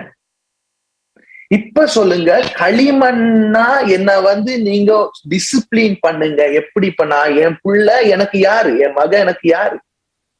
களிமண். இப்ப நான் தான் அவளை வளர்க்க போறேன். அந்த அர்த்தத்துல சொல்றாங்க, நீங்க எங்களை வளர்த்தெடுங்க. ஏன்னா எந்த களிமண்ணும் எந்த குயவன் கிட்ட போனாலும் அவங்க வேறொரு விதமா வளர்ப்பாங்க. ஆனா நீங்க எங்களை வளர்க்கும் போதுதான் மகனாக, உங்க பிள்ளையாக நீங்க என்ன சிருஷ்டிப்பீங்கன்னு சொல்லி களிமண் கையில கொடுப்பேன். இனிமேலும் களிமண்ணுன்னு எங்கேயாச்சும் வந்துச்சு, களிமண்ணு பாடல் உங்களுக்கு வெளிச்சம் எரியணும். இயேசு தன்னை களிமண்ணுன்னு சொல்றாருன்னா பிதாவை பார்த்து. இந்த பூமியில இயேசு வாழ்ந்த நாட்கள்ல அவர் களிமண்ணா? பிதாவிடத்துல களிமண் தான். ஆனா எந்த களிமண்ணா? முன்னாடி நாம என்ன மாதிரி களிமண் நினைப்போம்? இருதயம் எந்த மானருக்கு போயிரும்? மூளைக்கு போயிரும் இருதயம். நான் யார் என்ற இடத்துல தான் அந்த வசனத்தை சொல்லுவோம். ஒண்ணுக்கும் பிரயோஜனம் இல்லாத ஒரு அப்புறம் இவ்வளவு நாள் களிமண் சொன்னோன்னு உம்முடைய எண்ணத்தில் என்ன இருந்தது ஆண்டன் சஜீவன்? அடிமையா, தாழ்ந்த இருதயம், தாழ்வு மனப்பான்மை. அந்த இடத்துல வந்திருக்கிறது புத்திரனாக சொல்லப்பட்டதா? நீங்க என்ன வளர்த்து எடுங்கன்னு சொல்ற வார்த்தை தான் இந்த 8. இப்ப அந்த கண்ணோட்டத்துல வாசிங்க. இதுதான் சொல்றேன். பவுல் சொல்றாரு, எதை வாசிச்சாலும் என்ன பண்ணாலும் இயேசு கிறிஸ்துவுக்குள்ள இருந்த அந்த பிரகாசம் உள்ள மனக்கண்ணு உங்களுக்கு வேணும். இப்ப அந்த கண்ணுல இருந்து இந்த வசனம் வாசிங்களேன், எப்படி தெரியுதுன்னு. இப்பொழுதும் அப்பா, நீர் எங்களுடைய அப்பா, நாங்கள் உங்க மகன், நீங்க எங்களை உருவாக்குங்க, நாங்கெல்லாம் உங்க கரத்தினால கிரியையில உருவாகிறவங்க. சன்ஷிப் தெரியுதா? Father and son. நெகேமியா 9க்கு வாங்க. முதல்ல வாசிச்சோம், ஒரு வசனம் மட்டும்தான் வாசிச்சோம், 21. இப்ப முழு அதிகாரத்தையும் வாசிக்க போறோம். நெகேமியா 9. இப்ப இந்த பைபிளை பார்க்கும்போது உங்களுக்கு என்னன்னு தெரியுது? அப்பா மகனுடைய உறவு. அத நெரேட்டிவா, கதை வடிவமா எழுதப்பட்டிருக்கு. புத்திர சுவிகாரத்தை அடைஞ்சிருக்கோம் நாம உன்னதமான தேவனுடைய குமாரர் நடத்தி வந்த பாதைகள் எல்லாம் அவர் இருந்தான்னு பிதாவை அறிந்து கொள்ளுங்கள்னு விவரப்படுத்தி எழுதி வைத்தார். ஆபிரகாம் அவருக்கு யாரு? மகன். தாவீது அவருக்கு யாரு? மகன். யோசேப் அவருக்கு யாரு? மகன். அவர் எல்லாரையும் மகனாதான் பார்த்தாரு. இவங்க பார்த்தாங்களோ இல்லையோ, அவர் அவங்களெல்லாம் மகனா பார்த்தார். ஆனா கொஞ்சம் கொஞ்சம் கிளிம்ஸ் எபிரேயர்ல தானே இருக்கு. பூர்வ காலத்தில் பங்கு பங்காக வகை வகையாகவும் தம்மை திருவுளம் பற்றிய தேவன். இயேசு வந்த பிறகு முழுசா பேசுறது நடக்குது. இயேசு தான் சரியா காண்பிக்கிறாரு. நெகேமியா 9. ஓகே, 6ஆம் வசனத்துல இருந்து வாசிப்போமா? 6ல இருந்து சேர்ந்து வாங்க. நீர் ஒருவரே கர்த்தர், நீர் வானங்களையும் வானாதி வானங்களையும் அவைகளுடைய சர்வ சேனைகளையும் பூமியையும் அதிலுள்ள எல்லாவற்றையும் சமுத்திரங்களையும் அவைகளுள்ள எல்லாவற்றையும் உண்டாக்கினீர். அவைகள் எல்லாம் நீர் காப்பாற்றுகிறீர். வான சேனைகள் உம்மை பணிந்து கொள்ளுகிறது. இப்ப பாருங்க இந்த சம்பவத்தை எப்படி கொண்டு வரான்னு ஸ்டோரி. ஆபிரகாமை தெரிந்து கொண்டு, இப்ப ஆபிரகாம்ல இருந்து ஆரம்பிக்க போறாரு. ஆபிரகாம இப்ப புத்திரனாக தெரிந்தெடுத்து அவனை ஊர் எனும் கல்தேரின் பட்டணத்திலிருந்து புறப்பட பண்ணினீர். இப்ப இது எத்தனாவது அதிகாரம்? ஆதியாகமம். இது ஆதியாகமம் இப்ப எடுக்காதீங்க, நான் சொல்றேன். இங்க சொல்றது எத்தனாவது அதிகாரம்? ஆதியாகமம் 12 வருது. 11, 12 இப்ப பேச போறார். ஆபிரகாமை தெரிந்து கொண்டு அவனை ஊர் எனும் கல்தேரியின் பட்டணத்திலிருந்து புறப்பட பண்ணி அவனுக்கு ஆபிரகாம் என்று பெயரிட்டு தேவனாகிய கர்த்தர் நீர் அவன் இருதயத்தை உமக்கு முன்பாக உண்மை உள்ளதாக கண்டு. ஆபிரகாம் இருதயத்தை அவர் எப்படி பாக்குறாரோ உண்மை உள்ளவனா பாக்குறாரு. நல்ல ஒரு உண்மை உள்ள மகன். Faithful son. சொல்லுங்க, ஃபெய்த்ஃபுல் சன்.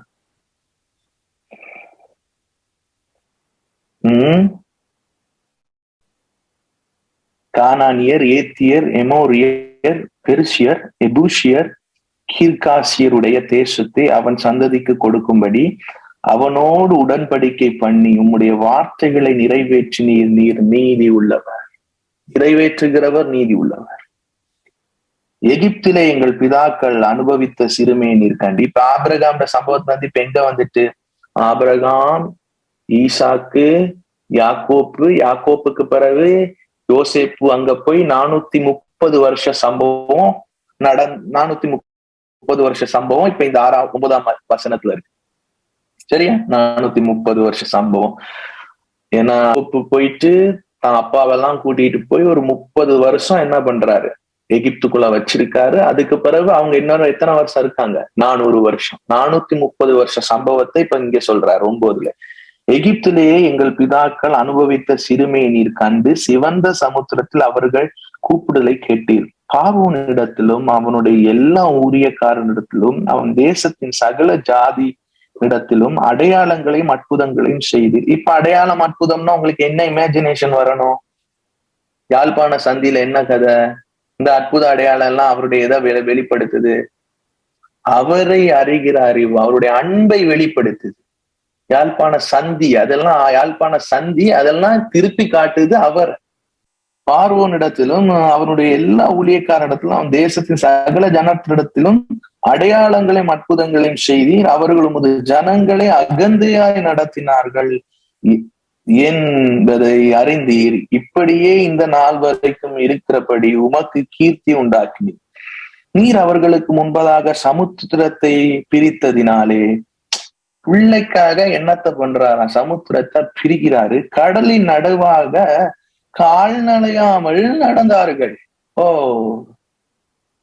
கடலுல கால் நலையாம நடக்க முடியுங்க?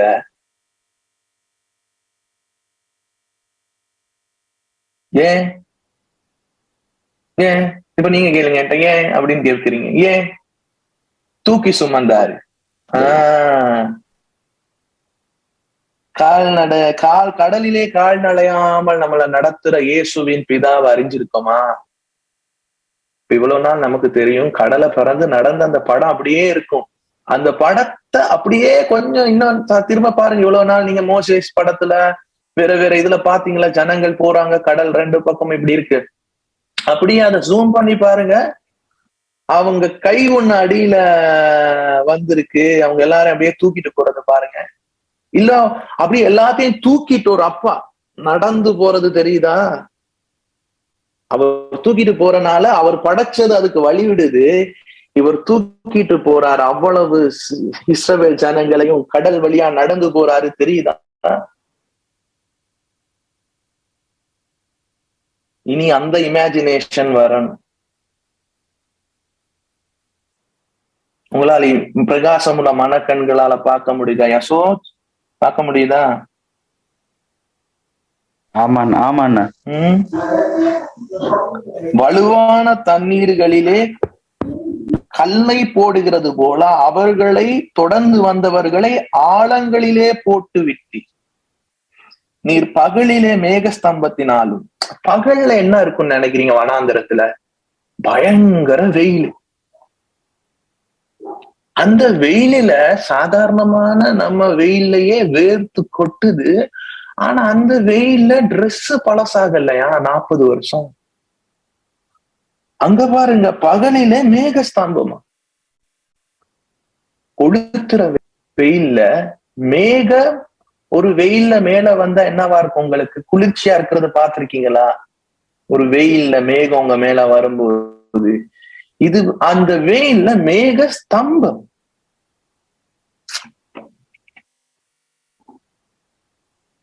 அவர்கள் நடக்க வேண்டிய வழியை அவர்களுக்கு வெளிச்சமாக, இரவிலே அக்கினி ஸ்தம்பம். இரவுல பயங்கர குளிரும். இப்ப இந்த 2 நாள் குளிர்ல இலங்கையில, அப்பா இதை விட்டு எப்படிப்பா வெளிநாட்டுக்கு போறது அப்படின்னு சொல்லிட்டு இங்கேயே இப்படின்னா வெளிநாட்டுல எப்படி தாங்கும்னு நினைச்சிட்டு இருக்காங்க. போட்டோ எல்லாம் தாறுமாறா இருக்கு. அந்த குளிர்ல ஒரு சூடு உண்டாக்குனா எப்படி இருக்கும்? அந்த மாதிரி ஒரு அக்கினி ஸ்தம்பம் அது 2 விஷயத்த செய்யுது. அவங்கள பாதுகாத்து வெளிச்சம் கொடுக்குது. இன்னொன்னு இந்த வஸ்திரம் எல்லாம் பாருங்க, ஒரே வஸ்திரம் தான். வெயிலுக்கும் ஒரு வஸ்திரம், குளிருக்கும் ஒரு வஸ்திரம். நம்ம குளிருக்கு ஒரு வஸ்திரம் போடுவோம், வெயிலுக்கு இன்னொரு வஸ்திரம் போடுவோம். ஆனா அவங்க ஒரே வஸ்திரம், ஆனா சரீரத்தை ஸ்நேகப்படுத்தல. காரணம், உன்னதமானவரின் மறைவில் இருக்கிறவன் சர்வ வல்லவருடைய நிழலிலே தங்குவான். இரவிலே நிலவாகிலும் பகலிலே வெயிலாகிலும் அவனை அணுகாது என்ற அந்த உன்னதமான சங்கீதம் எதுக்கோ கதாவை ஏதாச்சும் பார்த்து நான் பாதுகாத்துக் கொள்ளுங்கன்னு வாசிக்கிறோம். அந்த சங்கீதமே, உன்னதமான சங்கீதமே, ஒரு புத்திரன் அப்பாவை அனுபவித்ததை எழுதுறான். ஒரு மகனா இருந்தா உன் கல்லு பாதத்துல இடராது, காரணம் தூக்கிட்டு இருக்காரு, தேவ தூதர்களை கொண்டு உன்னை பாதுகாப்பார்னு ஒரு குமாரனுடைய சங்கீதம் தான் 91ஆம் சங்கீதம். அந்த குமாரன், ஒரு குமாரன் தம்பிமார சகோதரர்களை பார்த்து சொல்றான், நீ அப்பா மகன் தானப்பா. இப்ப நான் செப்பானை பார்த்து எங்க அப்பா அறிஞ்ச நான் சொல்றேன், இப்படி அப்பாவை அறிஞ்சிருக்கேன், நீயும் மகன் தானே, உனக்கு இந்த சொத்து உனக்குரியதுன்னு எழுதுனதுதான் 91ஆவது சங்கீதம். எல்லியலோலின் மறைவில் இருக்கிறவன் எல்ஷலாவின் நிழலிலே தங்குவான். இப்ப பைபிள் இப்ப அழகா தெரியுது பாருங்க, ஸ்கிரிப்சர்ஸ்.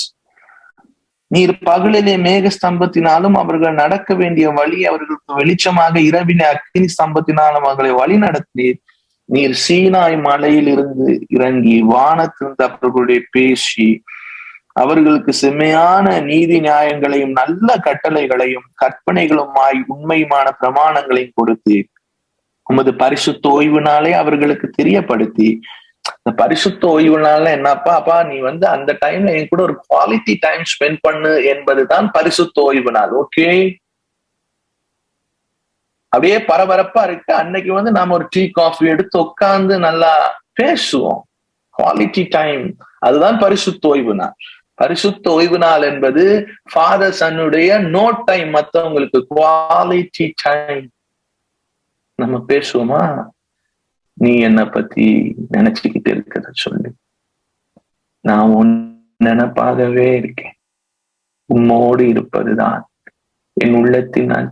இந்த லீவு நாட்கள்ல நீ என்ன பண்ண, அந்த பரிசுத்த ஓய்வு நாட்கள்ல நாம சகோதரனா ஒன்னா கூடி நாம நினைப்போம்.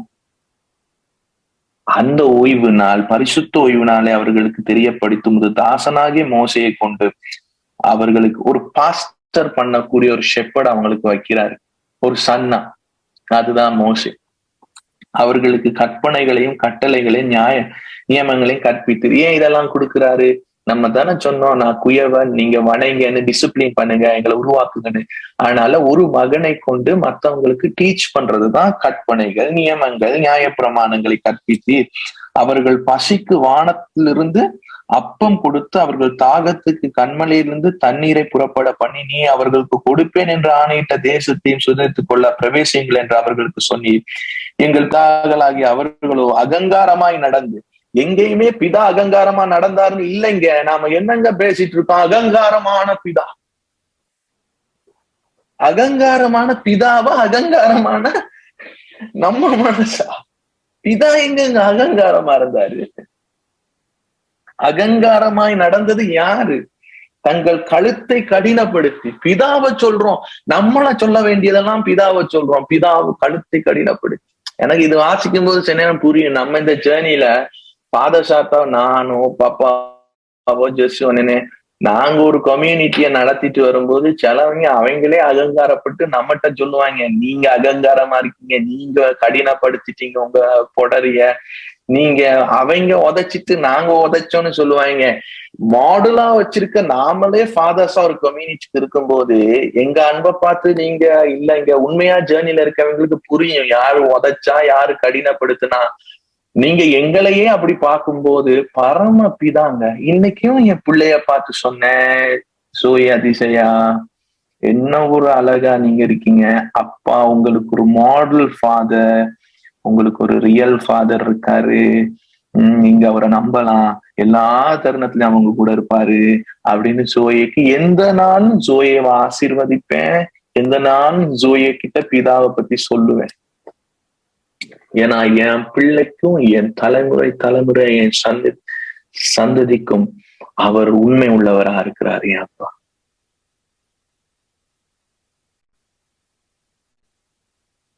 என் பிள்ளைய அவர் போதித்து வழி. நானா தான் சொல்லுது, கர்த்தருடைய உங்கள் பிள்ளைகளுக்கு யாரா இருப்பாரு? கர்த்தரால் போதிக்கப்பட்டிருப்பாங்கன்னு இருக்கிற இடத்துல இருக்கு. Is mentor. அவர் உங்கள் பிள்ளைக்கு வழிகாட்டி, மென்டர்னா வழிகாட்டியா இருப்பார், பிள்ளைய உருவாக்குபவரா இருப்பார். அப்படி 19 நீர் உம்முடைய இவங்க எல்லா அநியாயமும் பண்ணி அவருக்கு விரோதமா சிலையும் கொண்டு வந்து கோபம் ஊட்டினாலும் நீர் உம்முடைய மிகுந்த மன உருக்கத்தின்படியே அவர்களை வனாந்திரத்திலே கைவிடவில்லை. இவ்வளவு நாள் எங்கேயாச்சும் இருக்கா வனாந்திரத்துல கைவிடப்பட்டாங்கன்னு மனசுல இருக்குன்னா அங்க சொல்லுங்க. தப்பா கேட்டுட்டேன், தப்பா புரிஞ்சு கொண்டேன், தப்பா போதிச்சேன். வனாந்திரத்துல கைவிடப்படவும் இல்லை. அவர்களை வழிநடத்த பகலிலே மேகஸ்தம்பமும் அவர்களுக்கு வெளிச்சத்தை அவர்கள் நடக்க வேண்டிய வழியையும் காட்ட இரவிலே அக்கினி ஸ்தம்பமும் அவர்களை விட்டு விலகவில்லை. அவர்களுக்கு அறிவை உணர்த்த உடைய நல்ல ஆவியை கட்டளையிட்டீர்.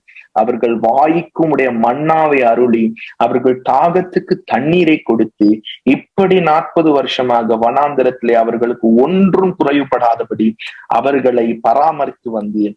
அவர்கள் வஸ்திரங்கள் பழமைய போகவும் இல்லை, அவர்கள் கால்கள் வீங்கவும் இல்லை. இப்படியே வாசிச்சுட்டு ஒரு வசனத்தை நான் வாசிச்சுட்டு ஒரு பாட்டை போட்டு திரும்பி 2-3 வசனம் வாசிக்க கண்டினியூ பண்ணுவோமா? என்ன கொஞ்சம் புரியுதா? இதெல்லாம் சொல்லும் போது எங்கேயாச்சும் இப்ப வந்துச்சா பண தேவை, நாளைய தினத்தை குறிச்சு கவலை ஏதேன்னு ஒண்ணு இருக்கா? இல்ல இருதயத்துல ஃபுல்லா இருதயம் எல்லாம் நிறைஞ்சிருக்கிறது டாடி என்ற இடத்துக்கு உங்க இருதயம் இருக்கா?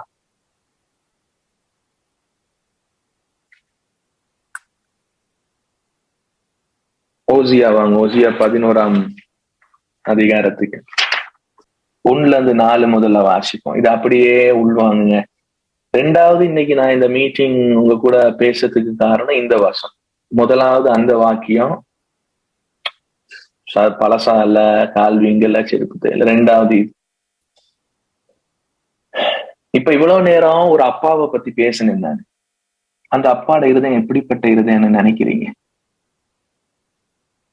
அது அப்பாவின் இதயம்.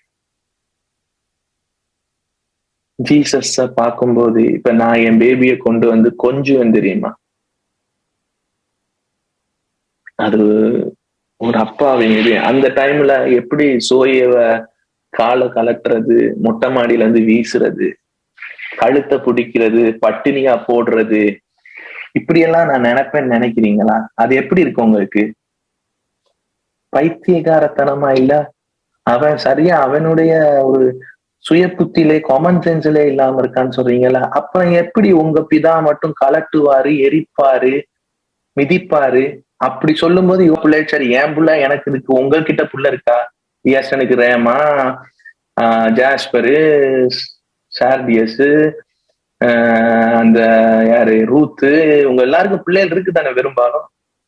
சுரேஷுக்கு மகிமா எப்படி இருக்கும்? நீங்க உங்களே நினைச்சு பாருங்களேன். சும்மா சொல்ல யாராச்சும் உங்ககிட்ட வந்து சொல்றாங்க அந்த பிள்ளையோட கழுத்தை திருக்கி போட்டுரு, ஒரு மாசத்துக்கு பட்டினியா போடு, ரொம்ப கொலைப்படி பண்ணது, வீட்டை பூட்டி வாசலுக்கு வீசி கதவை பூட்டு, ஏன் பண்ண மாட்டீங்க? ஆமா, கொள்ளாதவர்களாகிய நீங்களே பிள்ளைகளுக்கு நல்ல காரியம் பண்ணும்போது அப்படின்னு இயேசு சொல்றாரு. அப்புறம் எப்படி ஒருத்தன் வந்து உங்க முன்னாடி பிதா வந்து கலட்டுவாரு, இடிப்பாரு, வாசலுக்கு வெளியே தூக்கி எறிவார், உன்னை கிழித்து போடுவார், நசுக்கி போடுவாரு, அமுக்கி போடுவாரு, மூச்சு திணற பண்ணுவார். அந்த ஆளை என்னையா பேசுற, கிளம்பி வந்துட வேண்டியது தானே?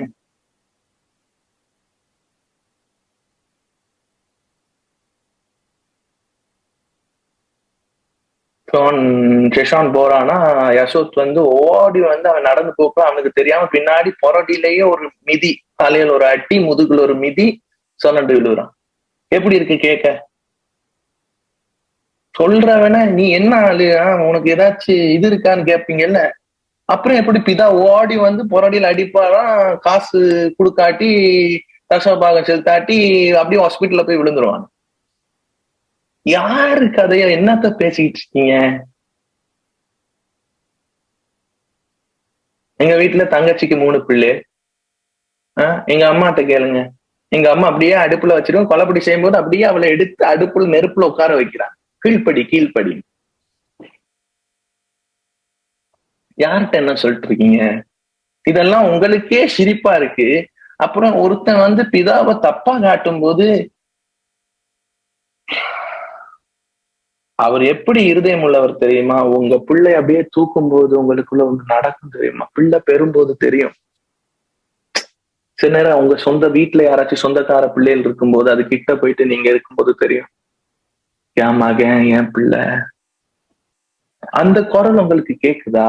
அப்படி ஒரு அப்பாட இதயம் உங்களால் ஒரு பிள்ளை முன்னாடி உணர முடியுதா? அந்த மாதிரி பிதாவை இவ்வளவு நேரம் வாசிச்ச போது கால் வீங்கல்லையா, செருப்பு தேயலையா, ட்ரெஸ் இதாகலையா, அந்த பட்ட ஒரு பிதாவை அப்படியே உங்க இருதயத்துல இயேசு காண்பித்த பிதாவை இப்ப உங்களுக்கு அவருடைய குரல் கேக்குதா? இங்க பாருங்க என்ன சொல்றாரு, இஸ்ரவேல் இளைஞனா இருந்த போதே நான் அவனை நேசித்தேன். ஹோசியால என் மகளை தூக்கி, என் மகளை நீ குழந்தையா இருக்கும் போதே நான் உன்னை நேசிச்சேன். உங்களுக்கு மட்டும்தான் இப்படி வருமா? அவர் மனதுருக்கம் உள்ளவங்க. அவர் சொல்றாரு, இஸ்ரவேலே இளைஞனா இருந்த போது இந்த இந்த இந்த இந்த இந்த ஒசியா 11 வாசிக்கும் போது அவருடைய இருதயம் உங்களுக்கு அப்படியே புரியணும்னு நான் சொல்றேன். அவர்களுடைய வாய்ஸ் டோன், இருதயத்தின் மன உருக்கம், இரக்கம், அதெல்லாம் உங்களுக்கு புரியணும். அப்படியே தூக்கி வச்சு அவனை பார்த்து சொல்றாரு, இஸ்ரவேல் இளைஞனா இருந்த போதே நான் அவனை நேசித்தேன். எகிப்தில் இருந்து என்னுடைய குமாரனை வரவழைத்தேன். அவர்கள் தங்களை அழைக்கிறவர்களின் முகத்துக்கு விலகி போய்விட்டார்கள். பாகாலுக்கு பலியிட்டு விக்கிரங்களுக்கு தூபம் காட்டினார்கள். நான் எப்ராஹிமை கைப்பிடித்து நடக்க பழக்கினேன். உங்களுக்கு பிள்ளை இருக்கா? இல்ல நீங்க பாத்திருக்கீங்களா ஒரு அப்பா கைய பிடிச்சு பிள்ளை இப்படி இப்படி விழும்போது கவனம் கவனம் அப்படின்னு சொல்லி அப்படியே பிடிச்சி நட அப்பா இருக்கு. அந்த சீன் உங்களுக்கு வருதான்னு கேட்கிற இமேஜினேஷன். இப்படி பிதாவை அறிந்த இயேசு சொல்றாரு, அந்த அறிவை அப்பவே இயேசுதான் தெளிவா காட்டினாரு. அதை இந்த இடத்துல சொல்றாரு, எப்ராஹிமை கைப்பிடித்து நான் பழக்கினேன். கைப்பிடித்து நடக்க பழக்கினேன். உங்களால உணர முடியுதான்னு கேட்கிறேன். என்ன ஒரு மன இதுல இருந்து அவர் பேசிட்டு இருக்காரு. கைய பிடிச்சு 40 வருஷமா வெளியே கூட்டிட்டு வந்து நடக்க பழக்கினாரு. உன்னை என்னை இப்போ பழக்கிட்டு இருக்காரு. ஆனாலும் நான் தங்களை குணமாக்கினவர் என்று அறியாமற் போனார்கள். இது தகப்பனின் குமுறல். நாம பாடுறோம்ல ஒரு பாட்டு, என்ன பாட்டு? என்ன நினைச்சிருங்க, ஏதோ ஒரு பாட்டு ஒண்ணு கிட்டத்துல வந்துகிட்டே இருந்துச்சுல, தேவகுமாரா தேவகுமாரா தேவகுமாரா தேவகுமாரா என்ன நினைச்சிருங்க. அந்த பாட்டு அவர் பாட வேண்டியது இந்த வசனத்துல, எப்ராஹிமே என் குமாரனே என்ன நினைச்சிருடா.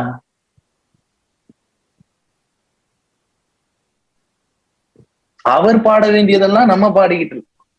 சொல்லுவாங்க, இது நான் சொல்ல வேண்டிய டயலாக்டா, நீ சொல்லிட்டு இருக்க அப்படின்னு. இவர் ஏதோ இவங்க ஏதோ புடிச்சு அவரை கூட்டிட்டு போயிட்டு அவர் ஏதோ கலட்டி விட்ட மாதிரியும். நாங்கதான் சொல்லுவேன், எதுல வேணுமானாலும் காம்ப்ரமைஸ் பண்ணலாம், ஒரு விஷயத்துல காம்ப்ரமைஸ் பண்ண மாட்டேன். அவர் உண்மை உள்ளவர் இல்லைன்னு சொல்ற விஷயத்துல ஒரு நாளும், அவர் அன்புள்ளவர் இல்லைன்னு சொல்ற விஷயத்துல தலையே போனாலும் காம்ப்ரமைஸ் பண்றதே இல்லைங்க. நீ கொண்டு வந்து இந்த இலங்கை தேசத்தை உன் பாதத்துக்கு கீழே கொண்டு வரான உன்னை மட்டும் சொல்லு அப்படின்னுதான் இயேசு கிட்ட கொண்டு வந்த. நான் ராஜ்யங்களை கொண்டு வந்து தாரேன், அவர் இல்ல நீ எனக்கு குமாரன் என்று மண்டியிடுன்னு சொல்லும் போது அவர் சொன்னார், அப்பாலே போ சாத்தானே.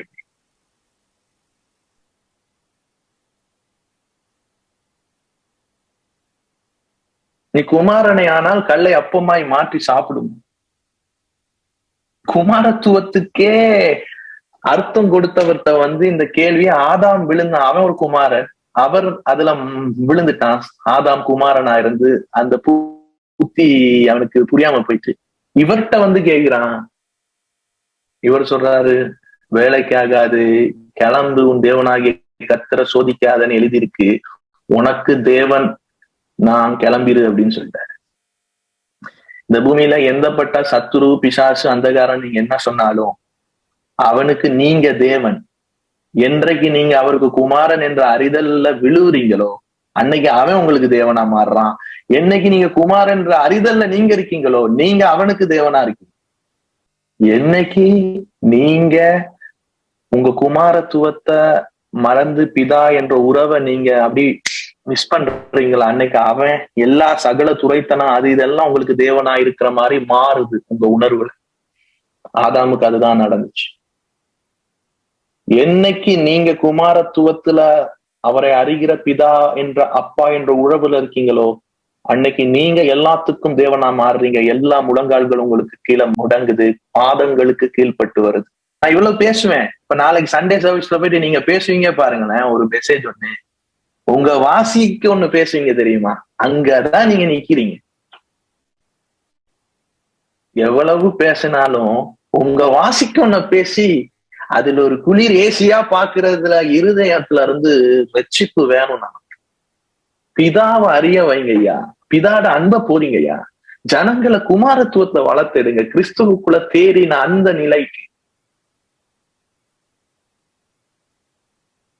பலவிதமான பிரசங்க யுக்திகள் நமக்கு தெரியலாம். அந்த பிரசங்கம் இந்த பிரசங்கம், ப்ராஸ்பரிட்டி, மிரக்கல், வாண்டர், எது பண்ணாலும் எனக்கு ஒண்ணு மட்டும் தெரியும், அதை அவங்கள சரியான அடையாளத்துக்குள்ள கொண்டு வரதில்லை. ஆனா பிதாவை நான் சொல்லணுமே, அவரை அறிவிக்கணுமே, அவர் அன்பை போதிக்கணுமே, அதைத்தான் பவுல் சொல்றா, இதுதான் என் மேல விழுந்த சுவிசேஷ கடமை. அதை எடுத்துட்டு தெருவுல நின்று நான் சுவிசேஷம் சொல்றதுதான் கடமைன்னு நினைக்கிறது இல்லை. பவுலின் சுவிசேஷம் என்னது? புத்திர சுவிகாரத்தினால் சாவுக்குரிய சரீரம் சாவாமை தரித்து கொள்ளுகிறது என்ற அந்த செய்தி. நான் இப்ராஹிமை கைப்பிடித்து நடக்க பழக்கினேன், ஆனாலும் நான் தங்களை குணமாக்கினவர் என்று அறியாமற் போனார்கள். மனுஷரை கட்டி இழுக்கிற அன்பின் கைகளால் நான் அவர்களை இழுத்தேன். என்ன கயிறால இழுத்தாரா? அன்பின் கயிறுனால இழுத்தாரா? நான் அவர்களை இழுத்தேன், அவர்கள் கழுத்துகளின் மேல் இருந்த நுகத்தடியை எடுத்து போயிடுகிற வரை போல் இருந்து அவர்கள் பச்சமாய் சாய்ந்து அவர்களுக்கு ஆகாரம் கொடுத்து இழுத்து, இங்க வா இங்க வா, ஓடாத, இங்க வா இங்க வா, அம்மா அப்பா ஓடா, இங்க வா, சாப்பிட வா சாப்பிட வா சாப்பிட, இங்க வா அப்படின்னு அவங்க கிட்ட போயிட்டு சாப்பிடு, எப்ராஹிமே சாப்பிடு, இஸ்ரேலே சாப்பிடு, என் மகனே சாப்பிடுன்னு கைப்பிடிச்சு நடக்க பழக்கி சாப்பாடு கொடுத்தேன். இமேஜினேஷன் பிரகாசம் உள்ள மனக்கண்களுக்கு வாங்க. அப்படி பண்ணாராம் பிதா நமது.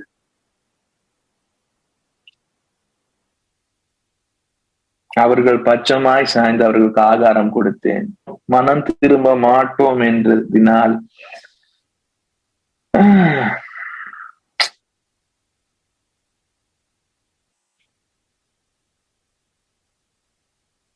ஏலாத என் ஜனங்கள் என்னை விட்டு விலகுகிற மாறுபாட்டை பற்றி கொண்டிருக்கிறாங்க.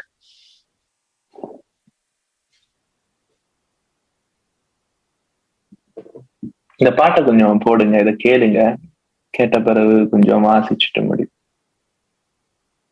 இந்த பாட்டு டைம்ல எலும்பி இது பிரேக் டைம்னு போயிடாதீங்க. இது உங்களுக்கு நான் இப்ப பேசுன இந்த ஒசியா இது வரைக்கும் பேசுனதுலே ஒரு கன்க்ளூஷனுக்கான ஒரு பாட்டா இருக்கும்.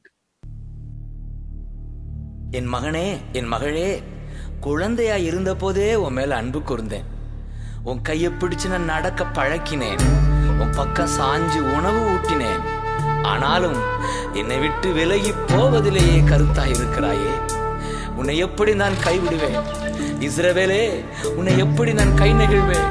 எப்ராயிம், உன்னை எப்படி நான் கைவிடுவேன் என்ற தகப்பனின் உள்ள குமுறலை ஓசேயா 11ஆம் அதிகாரத்தில் வாசிக்கிறோம். அதையே பாடலாய் கேட்போம்.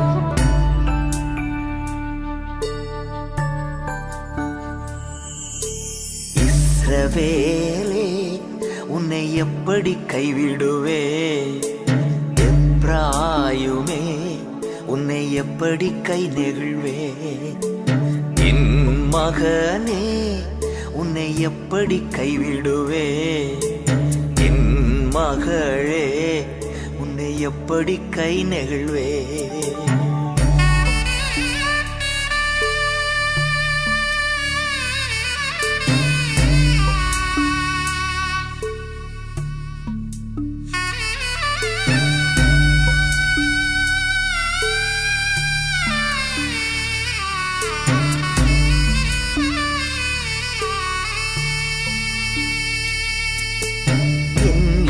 இதயம் உனக்காய் ஏங்குகின்றது. என் இரக்கம் பொங்கி பொங்கி வழிகின்றது. என் இதயம் உனக்காய் ஏங்குகின்றது. என் இரக்கம் பொங்கி பொங்கி வழிகின்றது. எப்படி கைவிடுவே, நான் எப்படி கை நெகிழ்வே, உன்னை எப்படி கைவிடுவே, உன்னை எப்படி கை நெகிழ்வே. என் மகனே, உன்னை எப்படி கைவிடுவே, என் மகளே, உன்னை எப்படி கை நெகிழ்வே.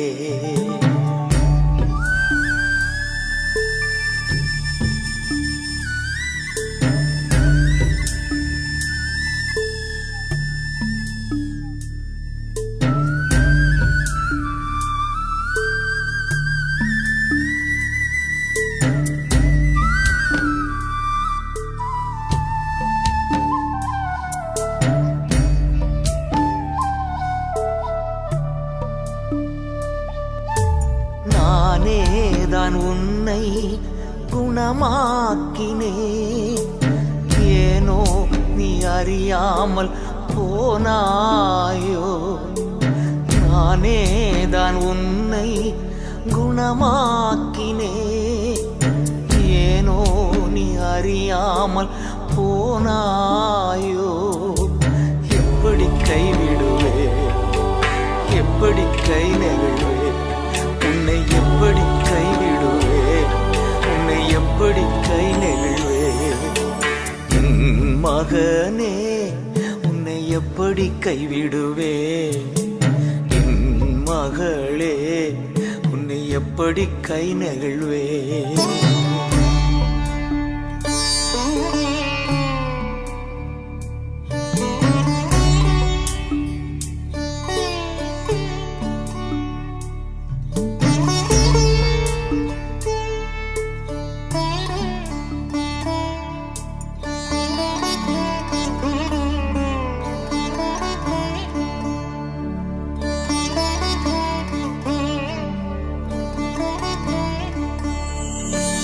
கையிலே ஏந்தி நடத்துகிறே, கரம் பிடித்து நடக்க பழக்குகிறே. கையிலே ஏந்தி நடத்துகிறே, கரம் பிடித்து நடக்க பழக்குகிறே. எப்படி கைவிடுவே, எப்படி கை நெகிழ்வே, உன்னை எப்படி கைவிடுவே, உன்னை எப்படி கை நெகிழ்வே. என் மகனே, உன்னை எப்படி கைவிடுவே, என் மகளே, உன்னை எப்படி கை நெகிழ்வே.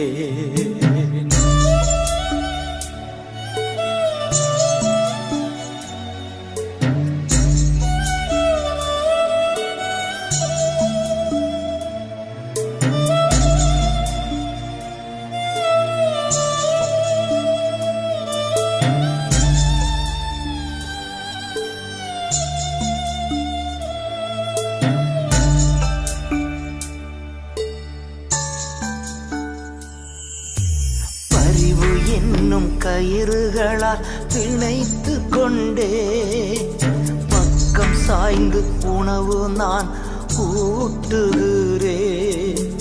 பரிவு என்னும் கயிறுகளால் பிணைத்து கொண்டே, பக்கம் சாய்ந்து உணவு நான் ஊட்டுகிறேன். எப்படி கைவிடுவேன், எப்படி கை நெகிழ்வேன், உன்னை எப்படி கைவிடுவே, உன்னை எப்படி கை நெகிழ்வே. இஸ்ரவேலே, உன்னை எப்படி கைவிடுவே, எப்ராயுமே, உன்னை எப்படி கை நெகிழ்வே.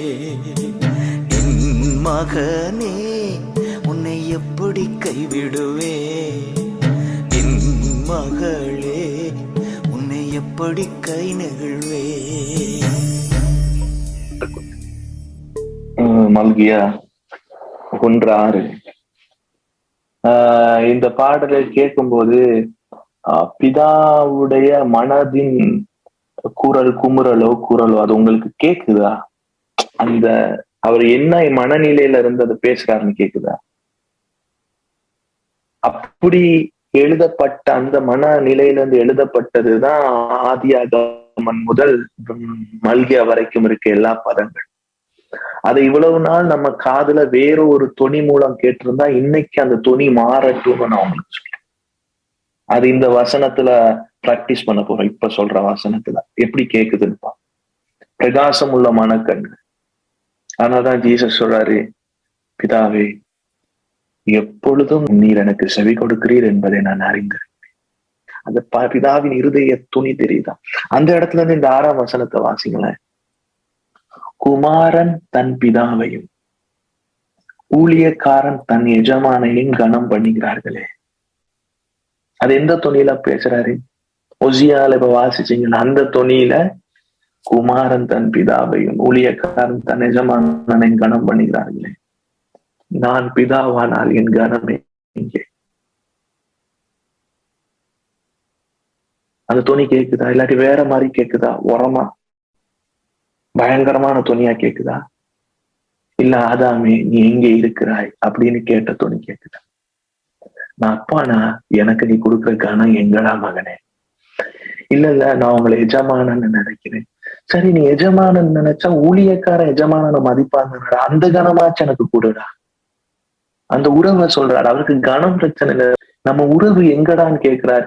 சரி, நீ என்ன எஜமானன்னு சொன்னாலும் ஊழியக்காரனுக்கு எஜமானன் இருக்க உறவாச்சு நமக்குள்ள இருக்கட்டுமே. உன் லெவல்ல நான் இறங்கி பேசுறேன். இல்ல நான் குமாரன். எங்கடா குமாரன்? அப்பாவை நடத்துற மாதிரியாடா நடத்துறீங்க நீங்க?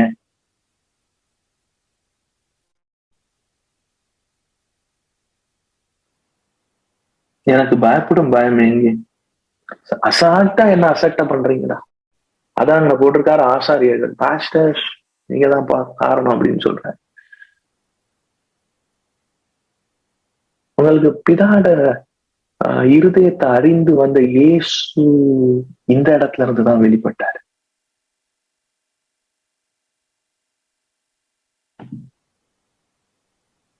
உங்களுடைய முற்றிலும் உங்க இவ்வளவு நாள் இந்த பிலீவ்ஸ் மாறிட்டா 100% பிதாட குமுறல், இருதய துடிப்பு, அவர் என்ன சொல்றார் என்ற ஒரு அறிதல் திரும்ப உங்களுக்குள்ள இருக்குதானே? இதுதான் ஃபாதர்ஸ் ஆக்ட்.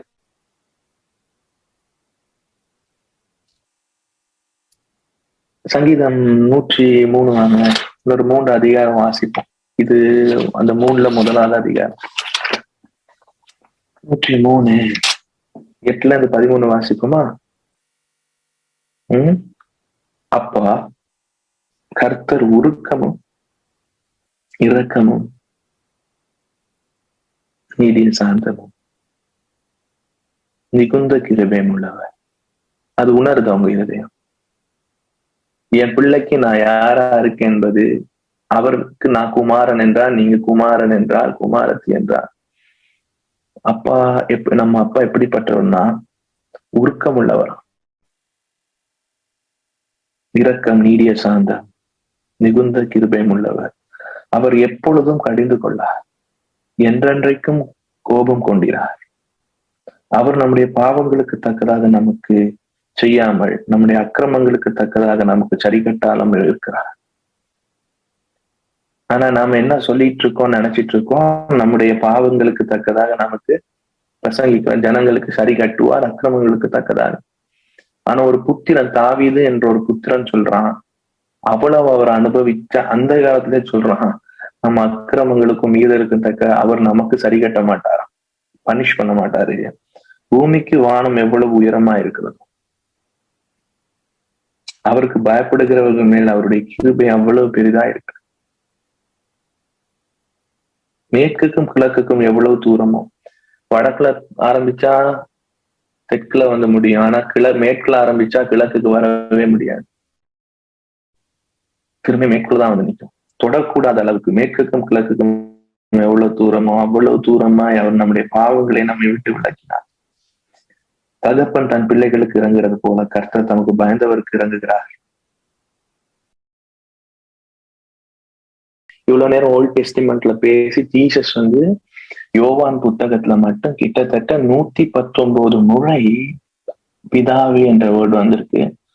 அதுல ஜீசஸ் தேவனேன்னு ஒரே ஒரு இடத்துல இங்க சிலுவையில நமக்கு தெரியும் ஏன் கூப்பிட்டாரு இந்த கதை. அதை தவிர்த்து எல்லா இடத்துலயும் 110 தரம் அப்பான்னு கூப்பிட்டுருக்காரு. பிதா, ஃபாதர், அப்பா ஃபாதர், பாப்பா, டேடின்னு கூப்பிட்டுருக்காரு. ஆனாதான் சொன்னாரு, அந்த புத்திர சுவிகாரத்தின் ஆவி உங்களுக்கு நான் தந்திருக்கேன். இப்ப இந்த வசனத்துல இவ்வளவு நாள் வாசிச்சிருப்பீங்க, இன்னைக்கு கொஞ்சம் வாசிங்க, எப்படி புரியுதுன்னு பாப்போம். யோவான் சுவிசேஷ புத்தகம் 20ஆம் அதிகாரம் 17ஆம் வசனம். இயேசு அவளை நோக்கி, என்னை தொடாத, உயிரோட எழும்பின பிறகு, நான் இன்னும் என் பிதாவினிடத்தில் ஏறி போகவில்லை. அப்ப பிதாவ அவர் எப்படி எல்லா இடத்துலயும் சொல்றாரு? என் பிதா. சொல்லுங்க, மை ஃபாதர். அது ஜீசஸ்க்கு இருந்து சொல்லிட்டு இன்னொன்னு சொல்றாரு, நீ என் சகோதரிடத்துக்கு போய். இப்ப இவங்களை பார்த்து சொல்றாரு, அவட கம்யூனிட்டியில இருந்த சீஷர்கள்லாம் பார்த்து, எல்லாரையும் பார்த்து, என் பிரதர்ஸ் கிட்ட போ. அப்படின்னா ஜீசஸ் மூத்த அண்ணன், இவங்கெல்லாம் சகோதரர் ஆயிட்டாங்க.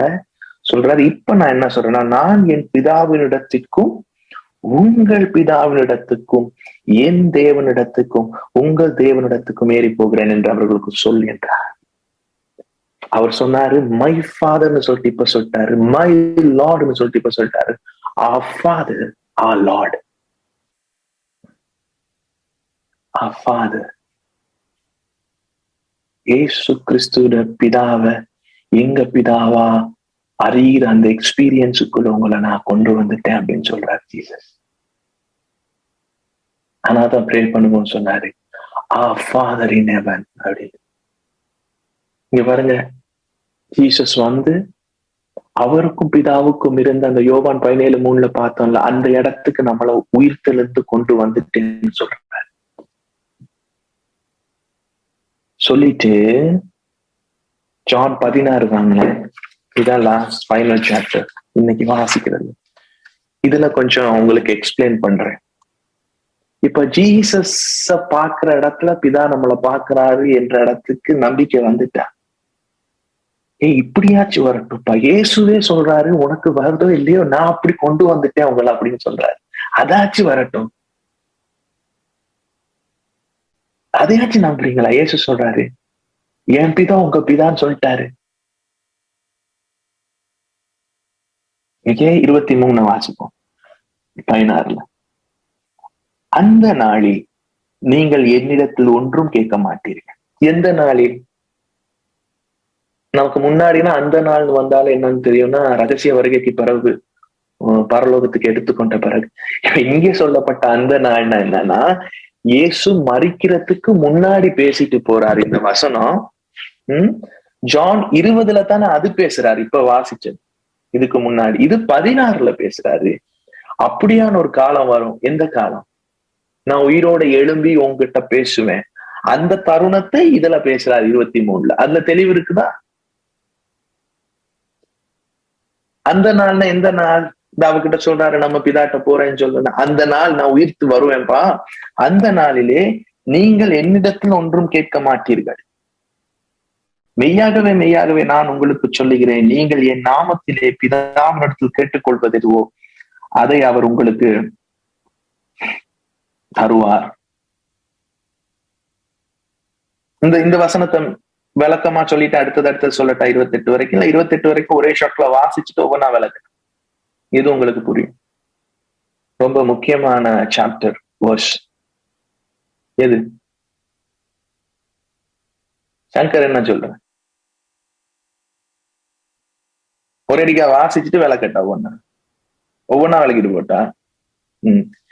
அந்த நாளிலே, இப்ப அந்த நாளிலே எந்த நாளிலேன்னு புரிஞ்சுட்டா? இப்ப அது புரிஞ்சுட்டா உங்களுக்கு? அந்த நாள்னா இப்ப 20:17 வாசிச்சோம், உயிர் தெழுந்து பேசுறாரு, அந்த காலகட்டம். அந்த நாளிலே நீங்கள் என்னிடத்தில் ஒன்றும் கேட்க மாட்டீர்கள். மெய்யாகவே மெய்யாகவே நான் உங்களுக்கு சொல்லுகிறேன், நீங்கள் என் நாமத்தினாலே பிதாவினிடத்தில் கேட்டுக்கொள்வது எதுவோ அதை அவர் உங்களுக்கு தருவார். என்னிடத்தில் எதுவும் கேட்க மாட்டீங்கன்னு ஏன் சொல்றாரு? என்கிட்ட நீங்க எதுவும் கேட்க மாட்டீங்க. ஏன்னா அது வரைக்கும் நம்ம மனிதர்களுக்கு இருந்த எண்ணம் என்னன்னா, நமக்கு ஒரு மத்தியஸ்தர் வேணும், நான் ஒரு அடிமை, நான் அவருடைய புத்திரன் இல்ல, ஆகவே இயேசுவே எனக்காக வேண்டிக் கொள்ளும் என்று சொல்லி இயேசு நீங்க பிதாட்ட பார்த்து பேசுங்கன்னு நினைக்கிற காலம் தான் இதுவரைக்கும் இருக்கு. இனிமே நீங்க என்ன பண்ணுவீங்கன்னா, என்கிட்ட சொல்ல தேவையில்ல, நீங்களும் குடும்பத்துக்குள்ளதான் இருக்கீங்க, நீங்களே பிதாட்ட டைரக்டா பேசலாம். அடுத்தது, நீங்களே நாமத்திலே பிதாவினிடத்தில் கேட்டுக்கொள்வது எதுவோ அதை அவர் உங்களுக்கு தருவார். அது என்ன, நீங்க சொல்லிட்டீங்க, அவர்கிட்ட பேச சொல்லிட்டு இப்ப சொல்றீங்க என் நாமத்தை தான் நீங்க பேசணும்னு சொல்றீங்க. இயேசுவின் நாமம் என்ன, இயேசுவின் கிறிஸ்துவின் சிந்தை என்னன்னு சொன்னேன். அப்பா பிதாவே, டேடி என்பது தான் இயேசுவின் நாமம். இயேசுவின் நாமம் இனிதான நாமம். இயேசுவின் நாமம் என்பது பிதா என்று கூப்பிடுகிற அந்த உறவு. இப்ப சொல்றாரு, நீங்க பிதா என்று கூப்பிடுகிற நீங்கள் என் நாமத்தினாலே பிதாவை, இப்ப நான் ஒரு நாம இருக்குல்ல, எனக்கு ஒரு நாமம், அந்த நாமம் என்னன்னா குமாரத்துவம், புத்திர சுவிகாரம். அது புரியுதா? புத்திர சுவிகாரம். நான் ஒரு அப்பான்னு கூப்பிடுறேன், அந்த நாமத்திலே நீங்கள் எதுவோ அது கேட்டுக்கொள்வீங்களோ அது உங்களுக்கு தருவா. அடுத்த வசனங்கள் வாசிக்கும் போது அது இன்னும் உங்களுக்கு புரியும். இதுவரைக்கும் நீங்கள் என் நாமத்திலே ஒன்றும் கேட்கவில்லை. அப்படின்னா இப்ப நாங்க பிதாட்ட போய் ஜெபிக்கும் போது ஆரம்பத்துல இயேசுவின் நாமத்தில் கேட்கிறோம், பிதாவும் மண்டையிலே வருகிறோம், நாங்கள் தயவாய் இதோடு உம்மிடத்தில் வருகிறோம், பரமண்டலுக்கு நம்ம பிதாவே பாவிகளாகிய நாங்கள் இயேசுவின் நாமத்திலே வருகிறோம் அப்படின்னு வாரதா முடிக்கும் போது நசரேயனாகிய இயேசுவின் நாமத்தில். இதை வச்சுதான் அந்த ஜெபங்கள் உண்டாயிருக்கு. இல்ல இல்ல இல்ல, இங்க என்ன சொல்லுறோம் சரியா புரியணும். இதுவரைக்கும் நீங்கள் என் நாமத்தினாலே ஒன்றும் கேட்கவில்லை, கேளுங்கள் அப்பொழுது உங்களுக்கு சந்தோஷம் நிறைவாகும்படி பெற்றுக்கொள்வீர்கள். இதுவரைக்கும் இயேசு இந்த வசனம் சொல்ற வரைக்கும் மனித குலம் பிதாவிடத்துல, அதாவது தேவன் கடவுள் என்று சொல்லுகிற இடத்துல ப்ரே பண்ணிருக்கிறா இல்லையா, பேசியிருக்காங்களா இல்லையா?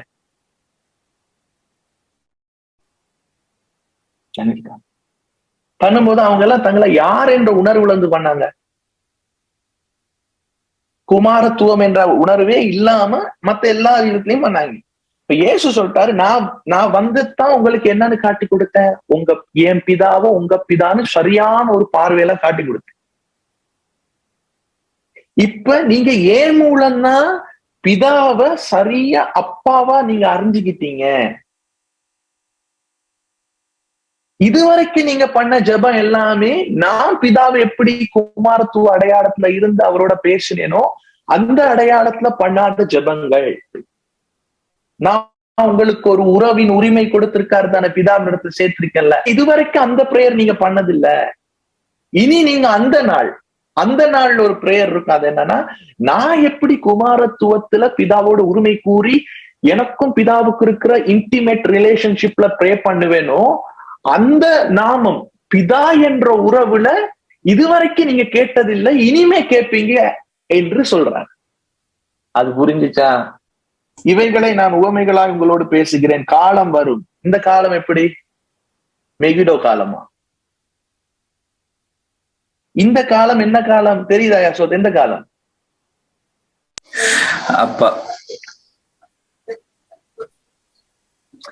இந்த காலம் தான் 20ஆம் அதிகாரத்துல 16ல இருக்கிற காலம் தான் 20வது அதிகாரத்துல நடக்கிற காலம், உயிர் தெழுந்த பிறகு. காலம் வரும், அப்பொழுது நான் உவமைகளா உங்களோடு பேசாமல் பிதாவை குறித்து வெளிப்படையாக உங்களுக்கு அறிவிப்பேன். அந்நாளிலே நீங்கள் என் நாமத்தினாலே வேண்டிக் கொள்வீர்கள், உங்களுக்காக பிதாவை நான் கேட்டுக்கொள்வேன் என்று உங்களுக்கு சொல்ல வேண்டியதில்லை. நீங்க ஏன் நாமத்துல வேண்டிக் கொள்வீங்க, ஆனா நான் உங்களுக்காக பேசணும் என்ற கட்டாயம் கிடையாது. அது புரிஞ்சுக்கணும். அவர் சொல்றாரு, என் நாமத்தினாலே நீங்க பிதாட்ட வேண்டுவீங்க, ஆனா நான் உங்களுக்காக வேண்ட வேண்டியது இல்லை.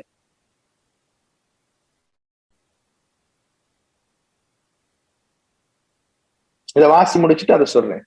நீங்கள் என்னை சிநேகித்து நான் தேவனிடத்திலிருந்து புறப்பட்டு வந்தேன் என்று விசுவாசிக்கிறபடினால் பிதா தாமே உங்களை சிநேகிக்கிறார். நான் பிதாவிடத்திலிருந்து புறப்பட்டு உலகத்திலே வந்தேன், மறுபடியும் உலகத்தை விட்டு பிதாவினிடத்துக்கு போகிறேன். இப்ப சொல்லுங்க, எல்லாரும் சொல்லுவாங்களே நானே வழியும் சத்தியமா இருக்கேன், என்னை அல்லாமல் ஒருவனும். இயேசு பரலோகத்துக்கு கூட்டிட்டு வந்தாரு. இயேசு தெளிவா சொன்னார், நான் எந்த இடத்துல இருந்து வந்தேனோ எந்த இடத்துக்கு போறேன். நீங்க எங்க இருக்கு, எங்க இருந்து வந்தாரு? பிதாவின் நெஞ்சுக்குள்ள இருந்து வந்தாரு, இன்டிமேட் உறவுல. திரும்பவும் நான் அந்த இடத்துக்கு போறேன், போயிட்டு நாங்கள் வந்து வாசம் பண்ணுவோம்னு சொன்னாரு பரிசுத்த ஆவி வரும். அப்ப பிதாவிடத்துல வந்து பிதாவிடத்துலதான் போகணும். நானே வழியும் சத்தியமா ஜீவனமா இருக்கேன், என்னை அல்லாமல் ஒருவனும் பிதாவிடத்துல வர. 24வது தான் நான் கேட்கிறேன், பேசிக்கா நாம எப்படி ஒரு பிரேயர் ஆரம்பிப்போம் அந்த காலத்துல? நசரேயனாகிய இயேசு கிறிஸ்துவின் நாமத்தில், பிதாவே இயேசுவின் நாமத்தில் மடத்தில் வருகிறேன். முடிக்கும் போது இயேசு கிறிஸ்துவின் நாமத்தில் ஜெபிக்கிறோம் நல்ல பிதாவே ஆமென். அது ஏன் அப்படி ஆரம்பிக்கிறோம், ஏன் முடிக்கிறோம்? சொல்லி கொடுத்தாங்க. அவர் நாமத்தினால கேட்டாதான் கிடைக்கும். அப்படி என்ன நாமத்துல கேட்டா கிடைக்கும்னா என்ன நாமத்தினால? இயேசு கிறிஸ்துவின். அதாவது இந்த மாதிரி ஒரு நீங்க இயேசுவின் நாமத்தினாலன்னா என்ன, ஒரு வரியா சொன்னா கிடைக்குமா? ஒரு வரி, இயேசுவின் நாமத்தில் ஜெபிக்கிறோம் நல்ல பிதான்னு ஒரு வரி சொல்வதால் கிடைக்கும். இல்ல, இத பழகிட்டோம் தானே, 10-15 வருஷமா அப்படியே சொல்லி சொல்லி பழகி, இப்ப அதை தவிர்த்துட்டு அதை செய்வோம்னு பார்த்தா கூட சில டைம்ல அப்படியே வந்துருது. நான் வங்காளைக்கு போனேன், ஜெபத்துல அந்த நாமத்தை உச்சரிச்சுதான் சொல்லு. நான் வந்து வங்காளைக்கு போகும்போது நான் ப்ரே பண்ணேன். ஒரு பாஸ்டர் ஃபேமிலி முன்னாடி ப்ரே பண்ணிட்டு, பிதாவே நீர் எப்பொழுதும் எங்களுக்கு செவி கொடுக்கிறீர், இன்ன விதமா இப்படி இப்படின்னு சொல்லிட்டு நீர் எப்பொழுதும் எனக்கு செவி கொடுக்கிறேன் என்பதை நான் நன்கு அறிந்திருக்கிறேன் அப்படின்னு முடிச்சுட்டு அவங்க எல்லாம் கண்ணா மூடிக்கிட்டு இருக்காங்க. ஏன்னா நான் இயேசுவின் நாமத்தில் ஜெபிக்கிறேன் நல்ல பிதாவே ஆமீன் அப்படின்னு முடிப்பேன்னு அவங்க நினைச்சிட்டு இருக்காங்க. நான் முடிஞ்சு லக்கேஜ் எல்லாம் ஏத்தி நிக்கிறேன். அப்புறம் அவங்க வீட்டுல போய் அவர் ஜெபிச்சு முடிஞ்சு கண்ணை திறக்கிறாங்க, நான் சேர்ல உட்கார்ந்து இருக்கேன். இது அந்த பாஸ்டர் அம்மாவுக்கு டிஸ்டர்பன்ஸ் ஆயிட்டு, அவங்க முடிஞ்சு அதை கேட்கணும் நான் பஸ் ஏறும்போது கேட்கிறாங்க, ஏன் நீங்க வந்து இயேசுவின் நாமத்துல முடிக்கல, நீங்க என்ன சொல்ல வாரீங்க? இயேசுவின் நாமத்துல ஜெபிக்காத ஜெபம்லாம் கேட்கப்பட மாட்டாதே. அது நம்ம நசரேயனாகிய இயேசுவின் நாமத்துல ஜெபிக்கணும், இல்லாட்டி அந்தி கிறிஸ்து. அது அந்த கிறிஸ்து வந்து அந்தி கிறிஸ்துன்னு சொல்லி நசரேயனாகிய இயேசுன்னு போட்டா அது நசரேத்துல இப்படின்னு அன்டா சொல்ற மாதிரி ஒரு பழக்க தோஷம். சரி, அந்த பழக்க தோஷமா இருக்குன்னா என்ற கேள்வி சுரேஷ் கிட்டையும் மத்தவங்கிட்டையும் கேட்கறது, இயேசு கிறிஸ்துவின் நாமத்தை ஜெபிக்கிறோம் நல்ல பிதான்னு சொல்லி இப்ப நமக்கு ஒரு இமெயில் அனுப்புறேன்னா, ஒரு கடிதம் எழுதுறேன்னா, ஆரம்பிக்கும் போது டேட்டிங்க இது இப்படி சோ அண்ட் சோ பிளா பிளா பிளா பிளா பிளா, அப்புறம் பாடியில இதை எழுதிட்டு முடிவு வந்து இப்படிக்கு உங்கள் அன்புக்குரிய அப்படின்னு முடிக்கிற மாதிரி தான் ஒரு பிரேயரை நாம நினைச்சு வச்சிருக்கோம். இயேசுவின் நாமத்துல ஜெபிக்கிறேன், ஆரம்பிக்கிறேன், இயேசுவின் நாமத்தில் முடிக்கிறேன். இயேசு இங்க என்ன சொல்றாரு? இதுவரைக்கும் நீங்கள் என் நாமத்திலே ஒன்றும் கேட்டவில்லை. அப்படின்னா நாங்க பழைய டேர்ம்ல என்ன நினைப்போம்? ஐயோ இதத்தான் சொல்றாரு, ஜெபிக்கும் போது இயேசுவின் நாமத்துல கேட்கணும்னு ஆரம்ப ஜெபத்தை சொல்றாரு. இதுவரைக்கும் நீங்கள் என் நாமத்தில் கேட்கலன்னா இந்த வசனத்தை எப்படி எடுத்துவோம்னா, கேட்கறதெல்லாம் இனிமே ஆரம்பிக்கும் எப்படி கேட்கணும், இதாவே இயேசுட நாமத்துல நான் கேட்கிறேன் அப்படின்னு இங்க இருந்து ஒரு வசனத்தை உருவிடுவோம். அது புரியுது தானே? ரெண்டாவது என்ன சொல்றாங்க, என் நாமத்தினால் நீங்கள் எதை கேட்டுக்கொள்வீர்களோ அது உங்களுக்கு கிடைக்கணும்னு சொல்றாரு. கேட்க இல்லை என் நாமத்துல, நீங்க என் நாமத்துல கேட்டாலும் கிடைக்கணும்னு சொல்றாரு. இன்னொரு பக்கம் சொல்றாரு, அந்த நாள்ல நீங்க என்கிட்ட ஒண்ணும் சொல்ல மாட்டீங்கன்னு சொல்றாரு. 3 புரிஞ்சுச்சா? அங்க நான் வந்திருக்கிறது அந்த 3 தானே. இதுவரைக்கும் நீங்க என் நாமத்துல கேட்கல, இப்ப சொல்றாரு நீங்க இனிமே என்கிட்ட கேட்க மாட்டீங்க. 3ஆவது சொல்றாரு என் நாமத்துல கேளுங்க உங்களுக்கு கிடைக்கும். இதை வச்சுதான் ஒரு ஜெபத்தை உண்டாக்கணும். அவர் நாமத்துல கேட்கல, ஆனால் அவர் நாமத்துல கேட்போம். கடைசியில சொல்லுவோம் அவர் நாமத்துல கேட்டா கிடைக்கும்னு சொல்றாரு, ஆனால் அவர் நாமத்துல கேட்போம். ஆனா நடுவுல சொல்றாரு என்கிட்ட கேட்காதீங்க, கேட்க மாட்டீங்கன்னு சொன்னாரு. அப்ப அதுக்கு என்ன சொல்லுவீங்க? இது எவ்வளவு முக்கியம்னா, யோவான் 17:3 நான் ஆரம்பித்து சொன்னேன், மெய்தேவனாகி உண்மை நீர் அனுப்பின குமாரனே அறிவதே நித்திய ஜீவன், பிதா இயேசு எப்படி அறிந்தாரோ அந்த வண்ணமாக அறிவதுதான் நித்திய ஜீவன் சொல்லி. ஆனால இந்த பிரேயர் எல்லாம் வந்து இயேசு என்ன சொல்றாங்கன்னா, அறிதலில் இருந்து வரணும். அந்த அறிதல் எப்படிப்பட்ட அறிதல் உங்களுக்கு இருக்கணுமா? இயேசு பிதாவுக்கு குமாரன் என்ற அறிதல் மாத்திரமா, நேசகுமாரன் என்ற அறிதல் மாத்திரமா, இல்ல நீங்க பிதாவுக்கு நேசகுமாரன் என்ற அறிதல்.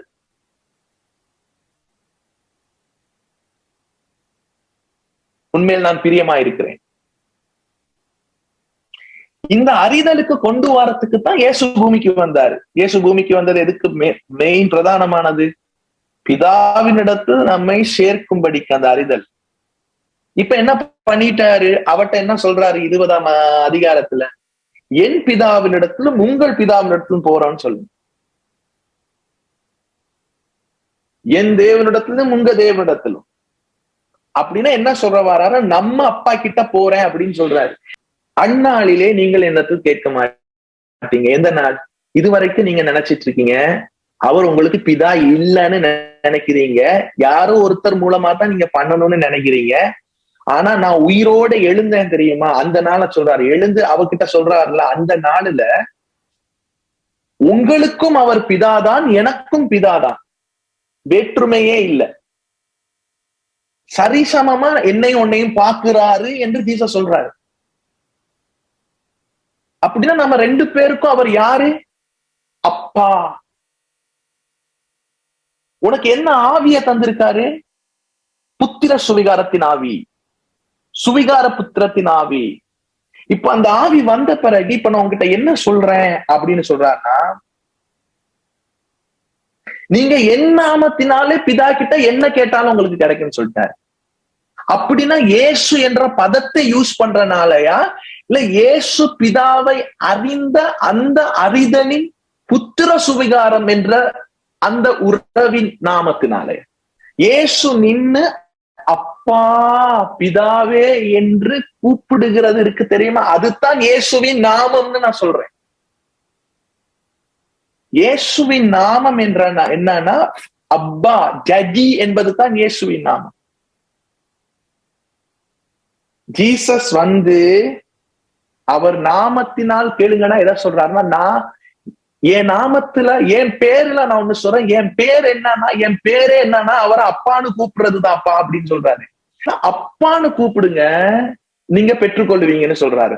அந்த அப்பான்னு கூப்பிடுறத இப்ப அடுத்தது சொல்றாரு, இதுவரைக்கும் யாரும் வந்து நீங்க வேண்டுனது இல்லையா? என்னன்னு வேண்டுதல் இல்லையா? என் நாமத்திலே வேண்டுதல் இல்லையா? அவர் நாமம் என்னது? இப்ப சொல்லுங்க திரும்பவும். புத்திர சுவிகாரம். அப்பா அப்பா அப்பா சூப்பர். அப்பா புத்திர சுவிகாரம். இந்த நாமம் தான் இயேசுவின் நாமம். அது பதம் அல்ல, அது உறவு.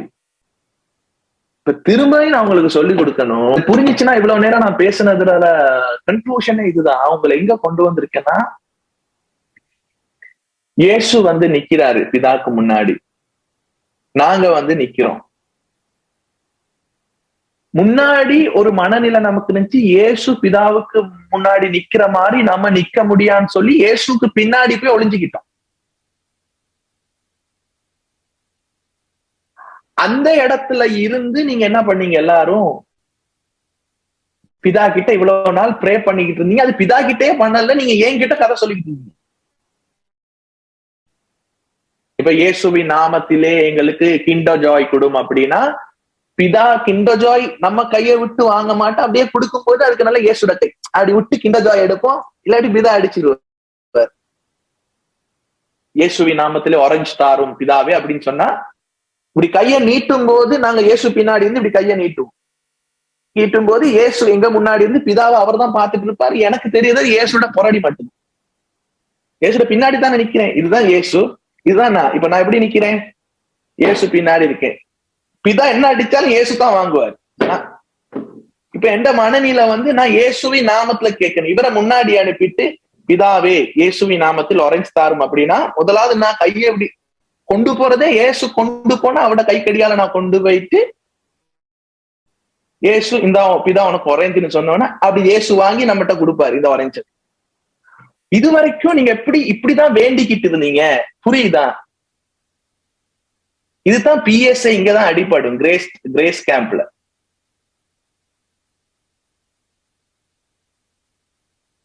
கிரேஸ் கேம்ப்ல இங்கதான் அடிபடும். இப்படி கேட்டுக்கிட்டு இருந்தீங்க. ஏசு சொல்றாரு, இது வரைக்கும் நீங்க பண்ணது நான் எப்படி தைரியமா பிதா கிட்ட போனேனோ, அப்பான்னு கூப்பிட்டேனோ, அதுதான் ஏன் நாமம்னு சொல்றாரு. என் நாமம் அவரை அப்பான்னு கூப்பிட்டது, நான் மகன் உணர்ந்தது, இதுதான் ஏன் நாமம். புரியுதா? இயேசுவின் நாமம் அவரை அப்பான்னு கூப்பிட்டது, தன்னை இயேசு புத்திரனாய் முதிர்ச்சி அடைந்த நேச குமாரனாய் உணர்ந்தது, அதுதான் இயேசுவின் நாமம். இயேசுவின் நாமம் என்பது அவரை அப்பாவாய் கூப்பிடுவது. அப்ப சொன்னாரு, நீங்க இதுவரைக்கும் என்ன பண்ணல, நீங்க ஏன் நாமத்துல வேண்டிக் கொள்ளல. நான் எந்த ஒரு உரிமையில நிக்கிறேனோ அந்த இடத்துல நிக்காம நீங்க எல்லாம் பின்னாடி நின்றுகிட்டே இருந்தீங்க. இப்ப நான் உங்களுக்கு சொல்றேன், நீங்க இனிமே இப்படி திரும்பி பார்த்து சொல்றாரு, நீங்க இனிமே என்கிட்ட ஒண்ணும் கேட்க தேவையில்லை. இப்ப பிதாவை பார்த்துட்டு இருந்தவர், இப்ப இதுதான் இயேசுட மகன்னா அங்க பார்த்துட்டு இருந்து அப்படியே திரும்பி சொல்றாரு, இனிமே அப்படின்னு சொல்லும் போது டக்குன்னு இப்படி ஓடி வந்துடும். அவர் அடிப்பாரு, கொஞ்சம் இருறா இங்கிட்டு வாடானா இப்படி இருக்க, டக்குன்னு இங்கிட்டு நீ வந்து என்கிட்ட கேட்க தேவையில்ல. உங்களுக்குள்ள ஒரு பயம் இருந்துச்சு தெரியுமா, எலியா மாதிரி மோசே மாதிரி இதெல்லாம் ஜெபம் பண்ணிட்டு இருந்தல்ல, இனிமே எனக்கு பிதாவின் முன்னாடி கிருபாசனம் அப்பா மகன் உறவு இருக்குதானே, அந்த உறவுல ஒன்ன கொண்டு வந்து நான் உயிர் தெளிந்து நிப்பாட்டிட்டேன். அப்படியா, இனி நீ என்கிட்ட வந்து கேட்காத, தைரியமா நான் பிதா முன்னாடி நிக்கிற மாதிரி நீ வந்து என் கூட நில்லு, நாம குடும்பமா இருக்கோம். இனி நீ என்கிட்ட கேட்க மாட்டா, ஆனா என் நாமத்துல கேட்ப. இப்ப புரியுதா விஷயம்? எனக்கு என்ன உரிமை அவர்கிட்ட இருக்கோ அதே உரிமையில நீ நின்னு அவரோட பேசுவ. இப்ப அந்த வசனத்தை வாசிச்சா உங்களுக்கு புரியணும். இப்ப இயேசுவின் நாமம் என்ன நாமம் தெரியுதா? பிதாவை அப்பா என்று உரிமையோடு கூப்பிட்ட நாமம் தான் இயேசுவின் நாமம். ஆனால் தான் ஜெபிக்கும் போது இயேசு பிதாவேன்னு ஜெபிக்கிறாரு, அதுதான் இயேசுவின் நாமம். அவரை பிதாவேன்னு கூப்பிடாம இயேசுவின் நாமத்துல உங்ககிட்ட வாரம் பிதாவேன்னு எப்படி ப்ரே பண்ணணும்னு இப்ப புரியுதா? இயேசுவின் நாமம் என்பது பதம் அல்ல, அது உறவு. அப்பான்னு கூப்பிடுக பண்ணுகிற புத்திர சுவிகாரத்தின் ஆவி. அந்நாளிலே நீங்கள் என்னிடத்தில் ஒன்றும் கேட்க மாட்டீர்கள். இவ்வளவு நாள் இப்படியே ஒளிஞ்சுக்கிட்டு இருந்த, மெய்யாகவே மெய்யாகவே நான் உங்களுக்கு சொல்லுகிறேன், நீங்கள் என் நாமத்திலே பிதாவிடத்தில் கேட்டுக்கொள்வது எதுவோ, இந்த உறவுல இருந்து நீங்க கேட்டுக்கொள்வது எதுவோ அதை அவர் உங்களுக்கு தருவார். இதுவரைக்கும் நீங்கள் என் நாமத்திலே ஒன்றும் கேட்கவில்லை. இதுவரைக்கும் ஏன் அவர் நாமத்துல நாங்க கேட்கலையா?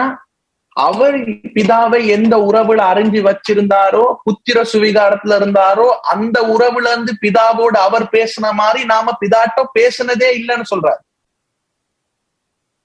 இப்படியே இயேசு பேசிக்கிட்டு இருந்தார் உவமையா, இப்படி போத்தலை வச்சு புரியல. இப்ப சொல்றாங்க, ஆமா ஆமா இவ்வளவு நாள் நீங்க மறைச்சு பேசுனீங்க, இப்ப பேசுறது புரியுது அப்படின்னு சொல்லிட்டாங்க.